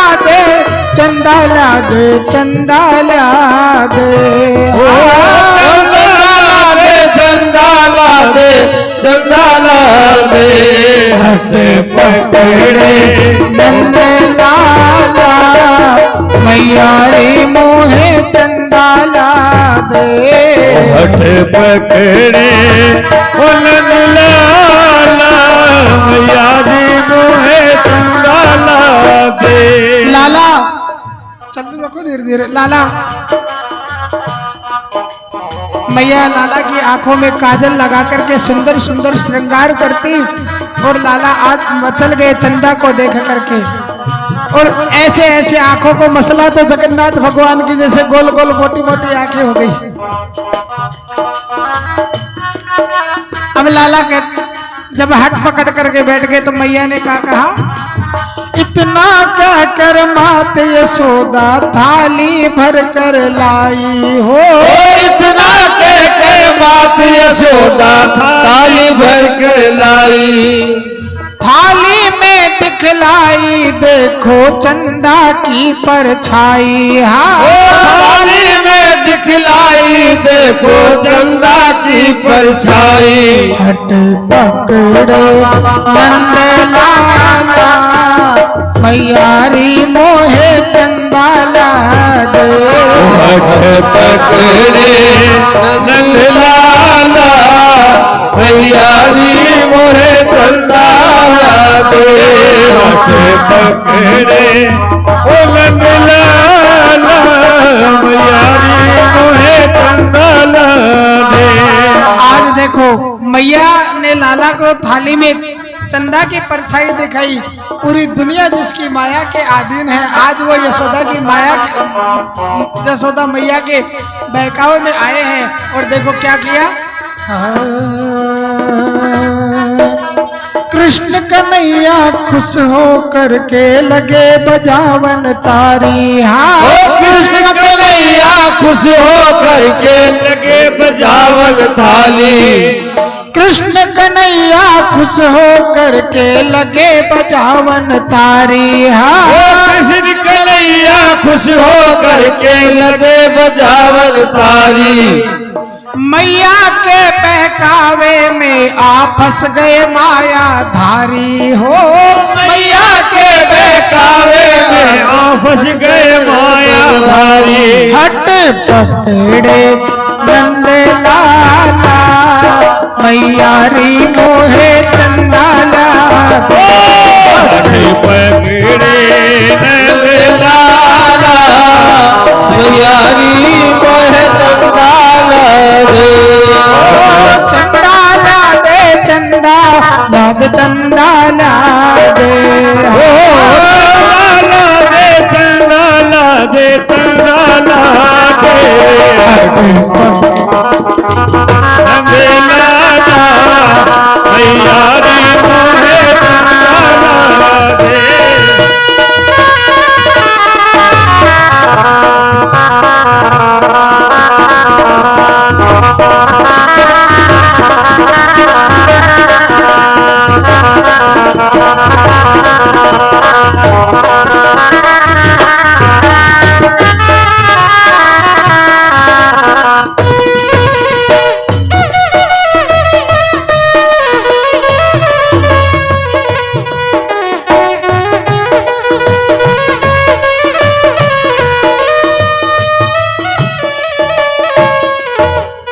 लाला ऐसे हट पकड़ने लगे तो आज पूरी दुनिया की को जिसने अपनी माया से मोहित कर रखा है, मैया उसको बहलाती है। देखो ये परछाई आ गई। इतने में लाला ने क्या देखा, एक मोर और मोरनी उनके आंगन में नृत्य कर रहे हैं। बोलो राधे राधे। राधे राधे। अब मोर और मोरनी को देखा तो लाला भी नाचने लगे। चंदा का हट छोड़ दिया, नाचने लगे। और नाचते नाचते मोर पर नजर पड़ी। बोले मैया ये कौन है? मैया कहती है ये मोर है लाला। और ये मोर के पीछे जो नाच रही है वो कौन है? बोले ये मोर नहीं है। बोलो राधे राधे। राधे राधे। मैया ये मोर ने कहा होवे? लाला जो मोर की घरवाली होवे ना वाको मोर नहीं कहवे। तो मैया मोर की बहू है ना वो मोर नहीं कहलावे। तो मैया हम भी बहू लेंगे। बोलो राधे राधे। राधे राधे। उम्र है 3.5 साल की और कहते बहू लेंगे। मैया कहते तू बहू लेंगे बहू लेंगे बहू लेंगे, तब ऐसा करता रहे तब तक मैं मेरा काम कर लेती हूँ। तो उस महाराज छोटा बच्चा होता है ना, जब गुस्सा करता है तो बड़ा सुंदर लगता है, उसका चेहरा देखने लायक होता है। श्रीमान जी ने एक हाथ तो कमर पे रखा और दूसरे हाथ से मैया की मथानी को पकड़ लिया और कहते बहू लेंगे और अभी लेंगे। माखन चंदा सब भूल गए। तो मैया को भी गुस्सा आया और मैया ने कहा लाला आज तू बता ही दे कैसी बहू लेगा। लाला बहू तो बड़ी होवे, तू तो अभी छोटा है। तो लाला कहने लगे मैया हम छोटे तो बहू भी छोटी लेंगे। अच्छा अच्छा लाला गुड़िया की कह दी के। तो मैया अंदर से गई और गुड़िया ला करके लाला को दी। ऐसे लाला अपनी लीला के द्वारा सबको आनंद प्रदान करते हैं। बोल वृंदावन बिहारी लाल की जय हो। अब आ रही है भगवान की सबसे प्यारी लीला जिसका नाम है माखन चोरी।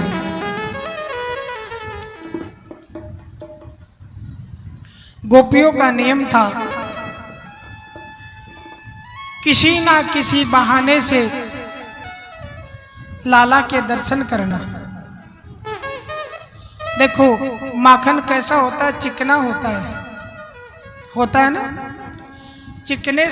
चिकनाई को संस्कृत में स्निग्धता बोलते हैं। चिकनाई को संस्कृत में स्निग्धता बोलते हैं और स्निग्ध का अर्थ मधुरता भी होता है। ऐसा मन जिसमें मधुरता हो, जिसमें प्रेम हो, जिसमें करुणा हो, जिसमें दया हो, ऐसे मन को कृष्ण रूपी ईश्वर अपने आप में लगा देते हैं।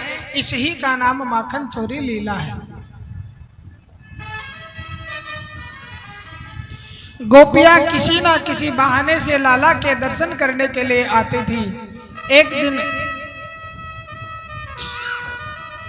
एक गोपी आई और साक्षात परब्रह्म को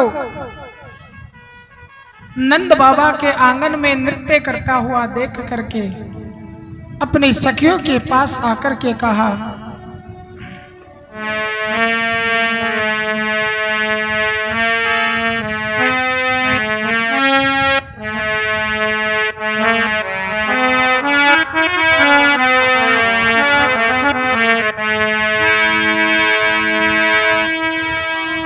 शृणु सखी कौतुकमेकं नंद निकेतांगणे मया दृष्टम्।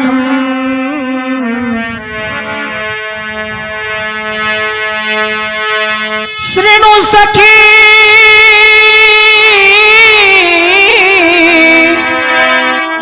शृणु सखी कौतुकमेकं नंद निकेतांगणे मया दृष्टम्। गोधूलिधूसरितांग नृत्यति वेदांत सिद्धांत। गोधूलिधूसरितांग गोधूलिधूसरितांग नृत्यति वेदांत सिद्धांत। आहा, सखी ने लाला को नंद बाबा के अंगने में नाचता हुआ देख करके कहने लगी, शृणु सखी कौतुक में कम नंद निकेतांगणे मया दृष्टम। मेरे द्वारा नंद बाबा के आंगन में एक कौतुक आश्चर्य देखा गया। बोले क्या? साक्षात वेदांत का सिद्धांत पुत्र बनकर के नंद बाबा के आंगन में नृत्य कर रहा है। गोधूलि धूसरितांगे, गाय की रज में दूषित होकर के नंद बाबा के आंगन में नृत्य कर रहा है।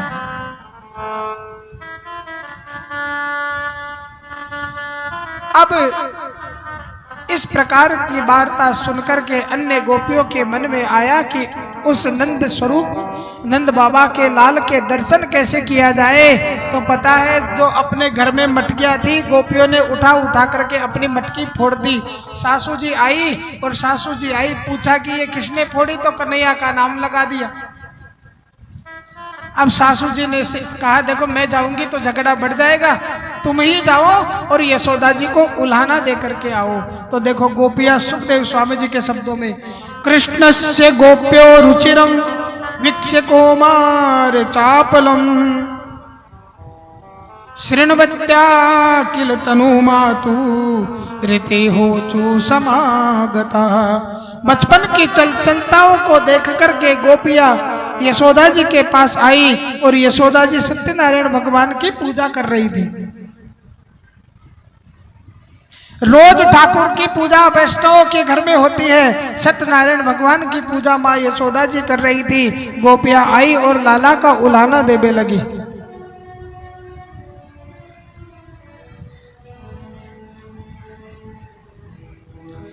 पूजा करते करते गोपियों ने आवाज लगाई तो यशोदा जी ने देखा कि आज नई नई बहू हमारे घर में काहे को आई है। बोले तुम्हारे लाला कहाँ है? क्योंकि लाला हो तब तो रुके और लाला नहीं हो तो फिर रुकने का फायदा ही क्या। तो मैया कहती है लाला तो पलने में सो रहा है, मैंने हाल में पलने में सुलाया है। सुखदेव स्वामी कहते हैं, सुनिए कितना सुंदर गोपियां उलाना देती है। और गोपियां कहती है, वत्सान मुंचद क्वचिद समय क्रोश संजात हासे स्थेयं स्वादवत्यत दधिपये कल्पितैस्तेययोगै मर्कान् भोक्षन् विभजति सचे नाति भाण्डं भिन्नति द्रव्यालाभे सग्रह कुपितो यातुपक्रोश्यतो का। गोपियां कहने लगी, मैया तुम्हारे लाला हमारे बछड़ों को खोल करके आ जाता है। तब कहा बछड़े को खोलता है तो मैया कहती है तुम्हारी कुछ सहायता ही तो करते हैं। तब गोपियां कहती है क्वचित असमय, जब दूध दोहने का समय होता है उससे कुछ देर पहले ही लाला बछड़ों को खोल करके आ जाता है तो दूध निकाल ही नहीं पाती।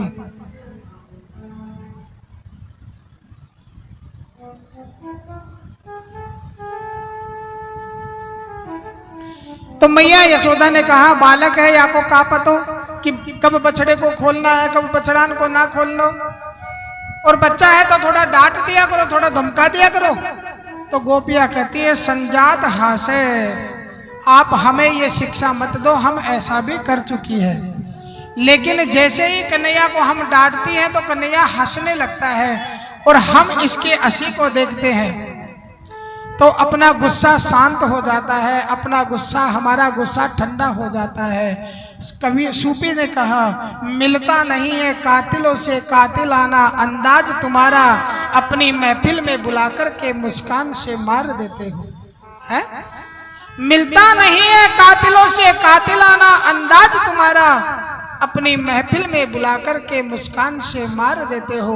गोपिया कहती है लाला उधम करता है तो हम उसको डांटती है, लेकिन जैसे ही लाला को डांटती है तो लाला मुस्कुराने लगता है और लाला की हंसी को देख करके हमारा गुस्सा ठंडा है जावे मैया, और हम अपनो गुस्सा भूल करके लाला को प्यार करीबे लागे। जीने के लिए एक अरमान काफी है, दिल के दर्द से लिखी ये दास्तान काफी है। तीरों से की तुम्हें क्या जरूरत है कन्हैया, कि तीरों की तुम्हें क्या जरूरत है ए कन्हैया, कत्ल करने के लिए तुम्हारी एक मुस्कान ही काफी है, कत्ल करने के लिए तुम्हारी एक मुस्कान ही काफी है। ऐसे गोपियों ने कहा लाला की जब हम मुस्कान को देखते हैं तो हमारा सारा गुस्सा शांत हो जाता है। तो मैया कहती है कोई बात नहीं, नन्नो सो लाला है, नन्नो सो या को पेट है, और माखन खाएगो तो कितनो खाएगो, एक चटांग 50 ग्राम, ज्यादा से ज्यादा 100 ग्राम। तो तुम ऐसा किया करो, हमारे यहाँ से माखन ले जाया करो, या तुम बिना मांगे ही लाला को माखन दे दिया करो, जितना तुम्हारा माखन खाए उतना तुम हमारे से ले जाया करो। अब बच्चा है उसको रोज रोज क्या डांटे। तब गोपिया कहती है आप हमें ये शिक्षा मत दो नंदरानी, हम ऐसा भी कर चुकी है। स्तेयम स्वादवत्यथ, स्ते यानी चोरी। तो मैया से गोपिया कहती है नंदरानी हम ये भी कर चुकी है, हमने लाला को कहा लाला तुम्हें माखन खाना है तो ऐसे ही खा लो, चोरी क्यों करते हो, हम देते हैं तो खा लो। भगवान कहते हैं स्तेयम स्वादवत्यथ, मोको तो चोरी कोई अच्छो लगे, यूं अच्छो ना लागे।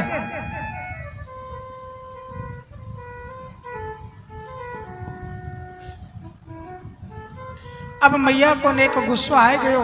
मैया कहती है तुम्हें जरा भी शर्म नहीं आती, जरा भी लाज नहीं आती। बुढ़ापे में मेरे घर लाला भयो है और तुम रोज रोज उसकी शिकायत लेकर के आ जाती हो। यदि थोड़ो एक चटांग 150 ग्राम माखन भी खा लियो, मेरे घर क्या माखन की कमी है? 9 लाख गाय हमारे यहाँ है।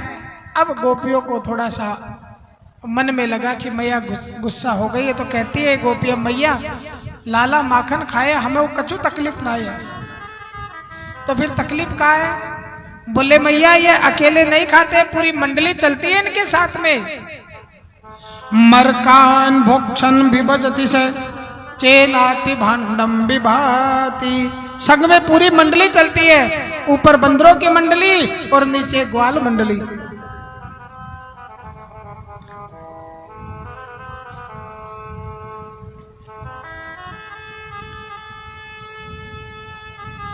तो मैया अकेले नहीं खाते, भगवान देखो कंस ब्रजवासियों से कर लेता था, तो भगवान कृष्ण ने मन में विचार किया आज के बाद में हमारे ब्रज का माखन हम कंस को नहीं देंगे, उसके लिए एक संगठन बनाएंगे। किसी भी बुराई से, किसी भी विकार से लड़ने के लिए संगठित होना जरूरी है। संगठित होंगे तब ही हम उसको आसानी से बाधा को पार कर पाएंगे, बुराई को जीत पाएंगे, मिटा पाएंगे। तो यहाँ भगवान कृष्ण ने कंस को कर देने से रोकने के लिए ब्रज बालकों का एक संगठन बनाया जिसका नाम था बाल गोपाल चौर्य विद्या प्रचार मंडल। बाल गोपाल चौर्य विद्या प्रचार मंडल। तो गोपालों ने कहा, ग्वालों ने कहा चोरी करते हुए पकड़े गए, तो बोले नहीं नहीं, मेरे गुरुजी थे कपिल ऋषि जिन्होंने एक मंत्र बताया, जब चोरी करने जाओ, चोरी करने गए ताई जाओ तो उस मंत्र को बोलना। अब मैं आपको चोरी करने की विद्या नहीं सिखा रहा हूं, आप सीख करके मत जाना। राधे राधे। तो बोले क्या सिखाया? बोले कफल्लम कफल्लम कफल्लम ऐसे बोलना जब चोरी करने जाओ। साहब संगठन बन गया बाल गोपाल चोरी विद्या प्रचार मंडल। अब मैया से गोपियां शिकायत करने लगी तो मैया कहती है देखो तुम माखन को अब छीके पे टांग दिया करो जो लाला के हाथ ही नहीं आवे। तो गोपियां कहती है नंदरानी हम ऐसा भी कर चुकी। हस्ताग्राही हो रचयति पीठ विधिम पीठ को लूखलाते। जब हमने ऐसा किया तो उखल पे चढ़ करके अपने ऊपर एक ग्वाल बाल को खड़ा किया, फिर उसके ऊपर एक ग्वाल को, फिर उसके ऊपर एक ग्वाल को, और फिर ऊपर स्वयं चढ़ गए और हाथ से निकाल करके माखन खुद भी खा रहे हैं। राम अवतार में बानरों की ने भगवान की सहायता की थी तो बानरों को भी बांटते जा रहे हैं। तो मैया को बड़ा गुस्सा आया तो कहा देखो तुम माखन की मटकी है ना अंधेरे में रख दिया करो तो लाला को माखन अंधेरे में जाने में हवा से बड़ो डर लगे। आपको हवा से बड़ो डर लगे और अंधेरे में नहीं जाएगा। तो गोपिया कहते हैं नंदरानी जी शिक्षा मत दो, हमने ये भी कर लिया, ये भी कर चुकी। बोले क्या? हस्ताग्राही हो, जो आपने हाथ में मणिन के कड़ूले पहना रखे हैं ना, तो लाला उन कड़े जो ये मणियों का प्रकाश है अंधेरे में करता है, और कछु दिखे या ना दिखे पर माखन की मटकी तो अंधेरे वहां में भी दिख जावे। ऐसे गोपिया लाला की शिकायत लेकर के आती थी।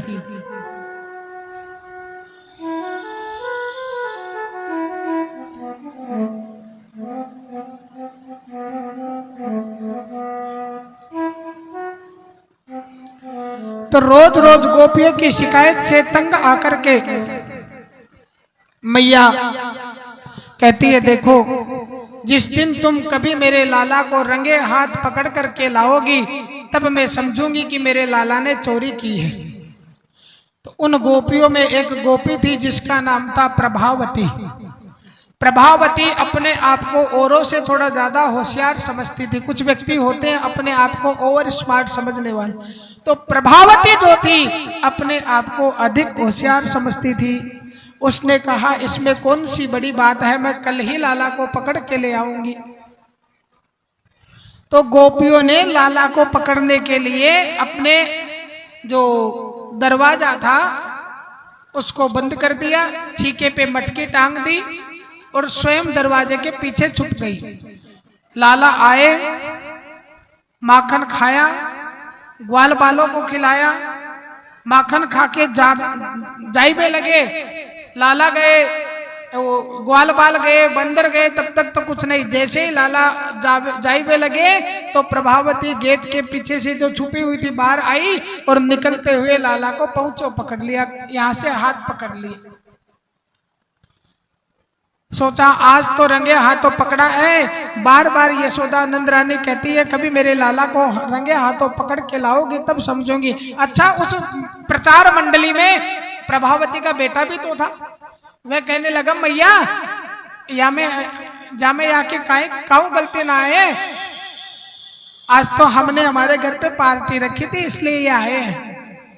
आज प्रभावती किसी की नहीं सुनती है और प्रभावती लाला को पकड़ करके ले जाने लगी है। चलते चलते मार्ग में एक वृद्ध आया और वृद्ध को देख करके प्रभावती ने घूंघट निकाल लिया। पीछे पीछे ग्वाल मंडली आगे आगे प्रभावती लाला को पकड़ करके ले जा रही है। वृद्ध को देख करके प्रभावती ने घूंघट निकाला। लाला ने कहा प्रभावती इतनी दूर से तू मुझे पकड़ करके खींचती चली जा रही है, इस हाथ को छोड़ करके दूसरा पकड़ ले। अब घूंघट में दिखा तो नहीं हाथ किसका है। इतने में लाला ने क्या किया, अपना हाथ छुड़ाया और प्रभावती के लड़के का हाथ प्रभावती को पकड़ा दिया और दूसरे रास्ते से दौड़ के आकर के मैया के पास बैठ, बिल्कुल भोले बन करके बैठ गए। इधर प्रभावती सोचती है जिस भगवान को कोई नहीं पकड़ पाया उसको मैंने पकड़ लिया है। नंदरानी अरे यशोदा आज देख तेरे लाला को मैंने पकड़ लिया है। अरे नंदरानी ऐसा कहते, आज तेरे लाला को मैंने पकड़ लिया, ऐसा कहकर के नंदरानी के पास आई। माँ यशोदा बाहर आई है और कहा प्रभावती घूंघट हटा और फिर देखो कि किसको पकड़ करके लाई है। अब प्रभावती ने जैसे ही घूंघट हटाया और देखा तो ये तो उस ही का लाला उसके हाथ में। हे राम, मैंने तो कन्हैया को ही पकड़ा था, रास्ते में ही कछु गड़बड़ हैगी दिखे। ऐसे अपने माखन चोरी की लीला से लाला आनंद प्रदान करते हैं। बोल वृंदावन बिहारी लाल की।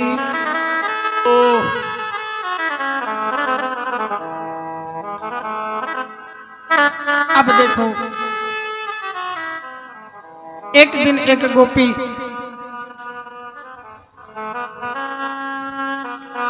दही बेचने निकली है।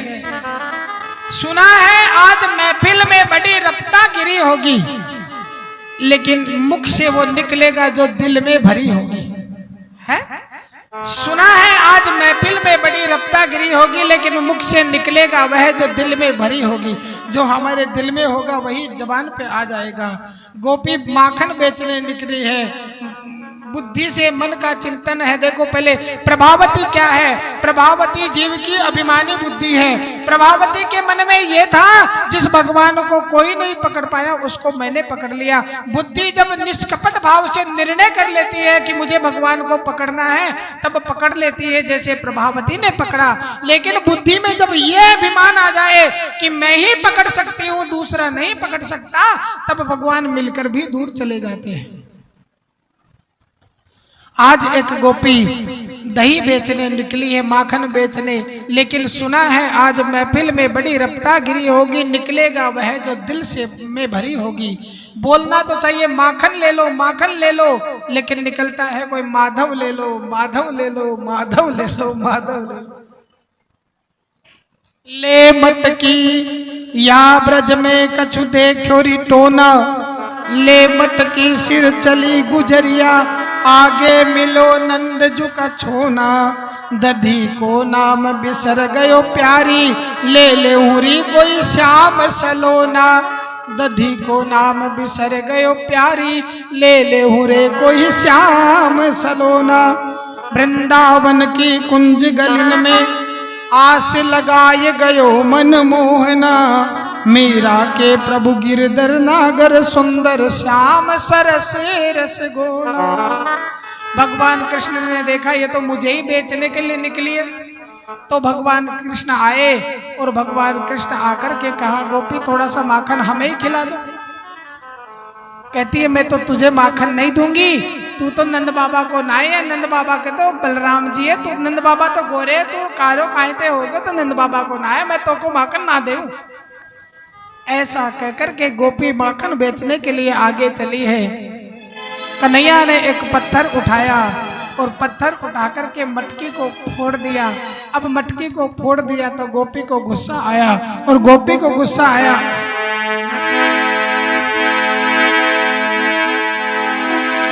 दौड़ करके गोपी नंद रानी के पास जाती है और नंद रानी से कहती है हो मेरी मोड़ दिखलाई बिन दया तो नहीं आई, हो मेरी मोड़ दिखलाई बिन दया तो नहीं आई। मेरी मोड़ दिखलाई बिन दया तो नहीं आई। मेरा मंगरा में, मेरा मंगरा में, मेरा मंगरा में मारो एक धूप धूप धूप। मेरी मटकी तो कर गयो तू मैया तेरा, मेरी मटकी तो कर गयो तू मैया तेरो मनवारी। मेरी मटकी का कर गयो तू मैया तेरो मनवारी। मेरी मोड़ निकलाई बिना दया को नहीं आई, मेरी मोड़ निकलाई बिना दया को नहीं आई। मेरा मंगरा में, मेरा मंगरा में मारो एक डूब डूब डूब। मेरी मटकी को कर गयो तू भैया तेरो बनवारी। मेरी मटकी का कर गयो तू मैया तेरो मनवारी।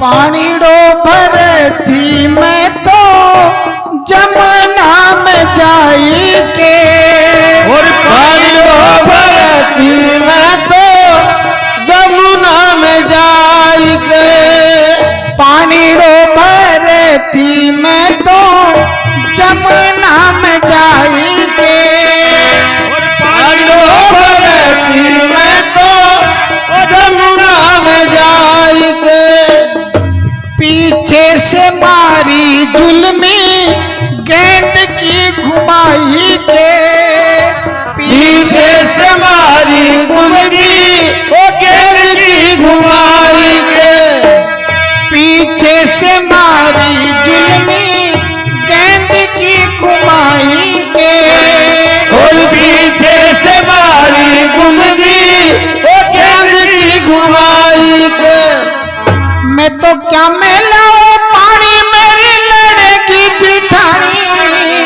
ओ मैं तो क्या मिलाऊं पानी मेरी लड़की जिठानी, हो मैं तो क्या मिलाऊं पानी मेरी लड़की जिठानी, मेरी ठोड़ी में पसीनो रहो छूट छूट छूट, मेरे मटके को कर भैया तेरो बनवारी, तेरी मटके का कर गयो तू मैं भैया तेरो बनवारी, मेरे मोड़ निकल आई बिन दया को नहीं आई, मेरे मोड़ निकल आई बिन दया को नहीं आई, मेरा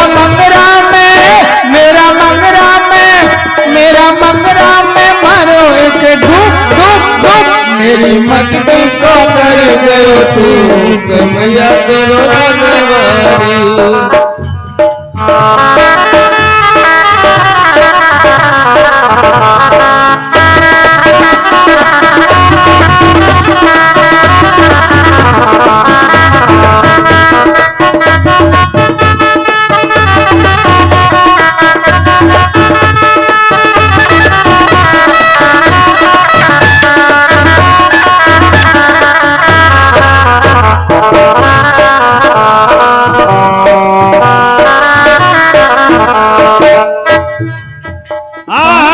होगी थी सोनी सिलाई थी मैं, सोनी सी छाट के मैं लाई थी कुम्हार के, और सोमनी सी छाट कर मैं लाई थी कुमार के, सोनी सी छाट के मैं लाई थी कुम्हार के, और सोवड़ी सी छाट में तो लाई थी कुमार के, एक दिन भी कोनी बची जुल्मी की मार से, और एक दिन भी को ना बची वो जुल्मी की मार से, एक दिन भी कोनी बची जुल्मी की मार से, एक दिन भी कोनी बची वो जुल्मी की मार से, अरे करके जुल्म तो सबको कसम, वो तो करके जुल्म मेरी चढ़ गयो कदम, ये तो करके जुल्म भाई चढ़ जो कसम, रहो मुख में मुरलिया फूक फूक फूक, मेरी मटकी को कर भैया तेरो बनवारी, ओ मेरी मटके का कर गयो तू के भैया तेरो बनवारी,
रही स्वर्ग में उठ रही हुक हुक हुक मेरी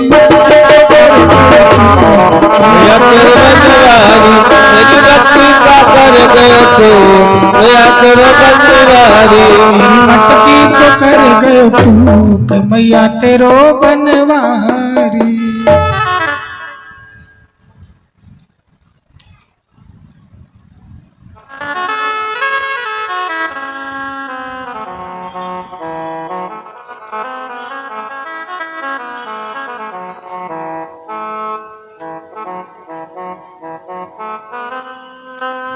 कुल वृंदावन बिहारी लाल की जय हो।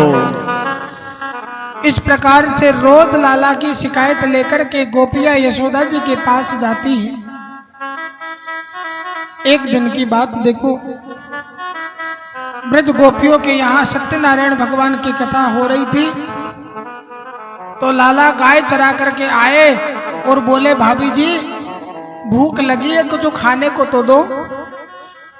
कहा लाला हमारे यहाँ आज सत्यनारायण भगवान की कथा है रही है, जब तक सत्यनारायण भगवान की कथा ना है जाएगी, ब्राह्मणन को भोजन ना है जाएगो, तो अरे भैया भोजन ना कर लेवेंगे तब तक कछु खाने को ना मिलेगो। लाला ने कहा भाभी देख जोरे की भूख लगी है, कछु नेक माखन मिश्री दे दो। कन्हैया ने बार बार निवेदन किया लेकिन गोपी ने बार बार मना किया। तो कहा ठीक है गोपी, ठीक आज देख लेंगे तुम्हारे सत्यनारायण भगवान कैसे, उनको ही देखना है। ऐसा गोपी को धमकी देकर के लाला आए हैं। तो मार्ग में देखा एक कुतिया ने 4 बच्चों को जन्म दिया।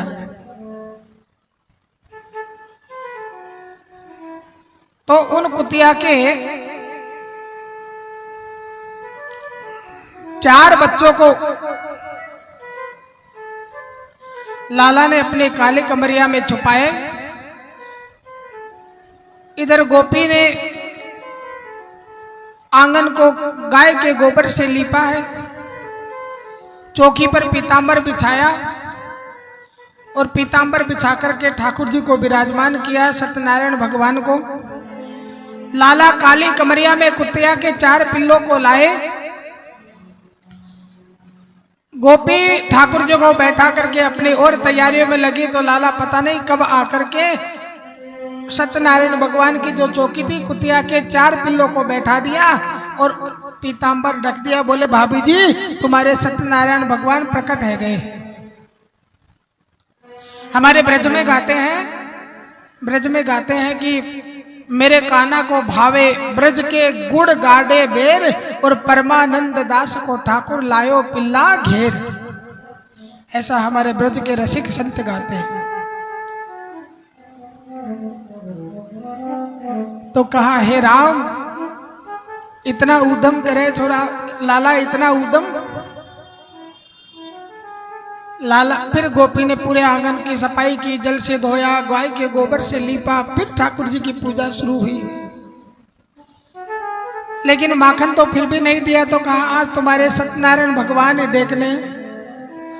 अब मध्य ऐसा कहकर के सत्यनारायण भगवान बोले आज के बाद में तुम्हारे घर नहीं आएंगे। गोपी के यहाँ सत्यनारायण भगवान की कथा हुई, हजारों ब्रजवासियों का भोजन हुआ, ब्राह्मणों का भोजन हुआ, ग्वाल वालों ने भोजन किया। लाला नहीं आए, मतलब लाला आए ही नहीं। लेकिन मध्य रात्रि में पता नहीं कहां से छुप करके किस खिड़की से आए और ब्रज गोपी की चोटी उस ब्रज गोपी के पति की दाढ़ी से बांध दी और खिड़की से कब चले गए पता ही नहीं चला। बोलो राधे राधे राधे राधे।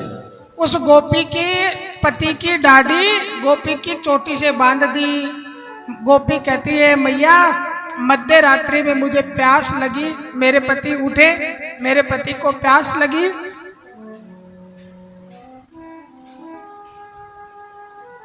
तो उठे तो दाढ़ी जो चोटी के बंधी हुई थी, मैंने कहा का कर रहे हो, का कर रहे हो, का कर अजय का कर रहे हो, अजय का कर रहे हो, का कर रहे हो, का कर रहे हो, का कर रहे हो। और मेरे पति की दाढ़ी के 50% बाल। राधे राधे राधे राधे। ऐसो उधम करे मैया तुम्हारे लाला, है चुटिया के खटिया के चुटिया बधाई गयो रे, चित चोर मेरो माखन खाई गयो रे मुस्काई गयो। ऐसे तो गोपियां कहती है आज मेरे अंगना में आओ नंदलाल, दर्शन की प्यासी गुजरिया रे। लेकिन देखो जब लाला आ जाते हैं तो शिकायत लेकर के जाती है। यशोदा जी ने फिर कहा देखो रोज रोज शिकायत लेकर के आना अच्छा नहीं है, तुम तो ऐसा करो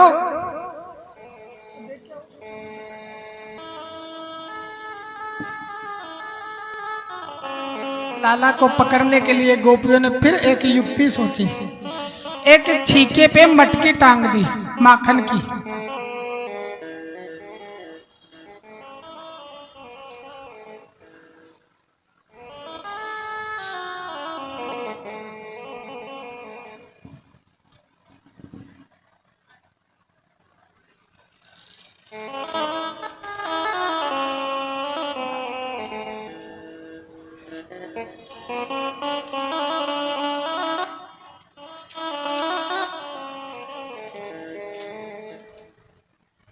एक बार लाला को पकड़ने के लिए एक और प्रयास किया गोपियों ने।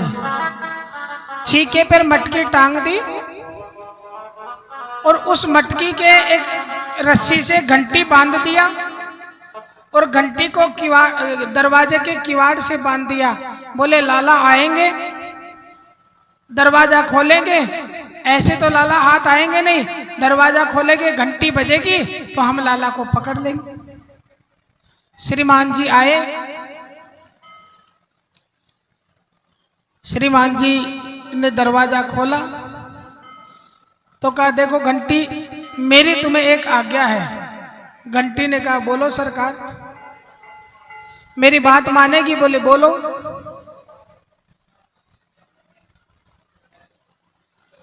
तो देखो तुम्हें बजना नहीं है, बिल्कुल नहीं बजना है, जब हम माखन खाए तो तुझे बजना नहीं है। घंटी ने कहा बोले ठीक है सरकार। अब ये घंटी क्या है? भोग लगाते हैं ना तो घंटी बजाते हैं। घंटी में गरुड़ देवता का निवास होता है और गरुड़ भगवान का सेवक है, तो सेवक को तो स्वामी की आज्ञा माननी पड़ती। कहा ठीक है सरकार नहीं बजेंगे। कान्हा आए, दरवाजा खोला, घंटी नहीं बजी। बानरों को माखन खिलाया, घंटी नहीं बजी। अब श्रीमान जी ने ग्वाल बाल अपने बाल सखाओं को माखन खिलाए तो भी घंटी नहीं बजी। लेकिन जैसे ही लाला माखन खाने लगे जोर जोर से घंटी बज गई।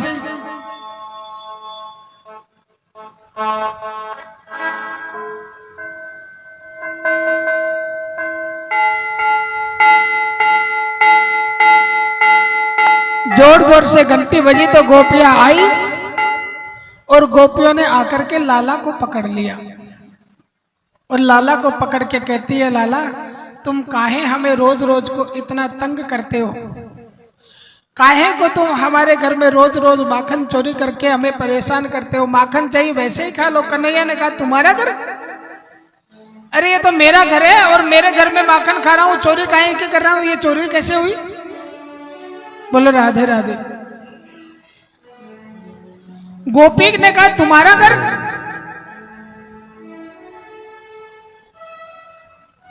तुम्हारा घर कैसे हुआ?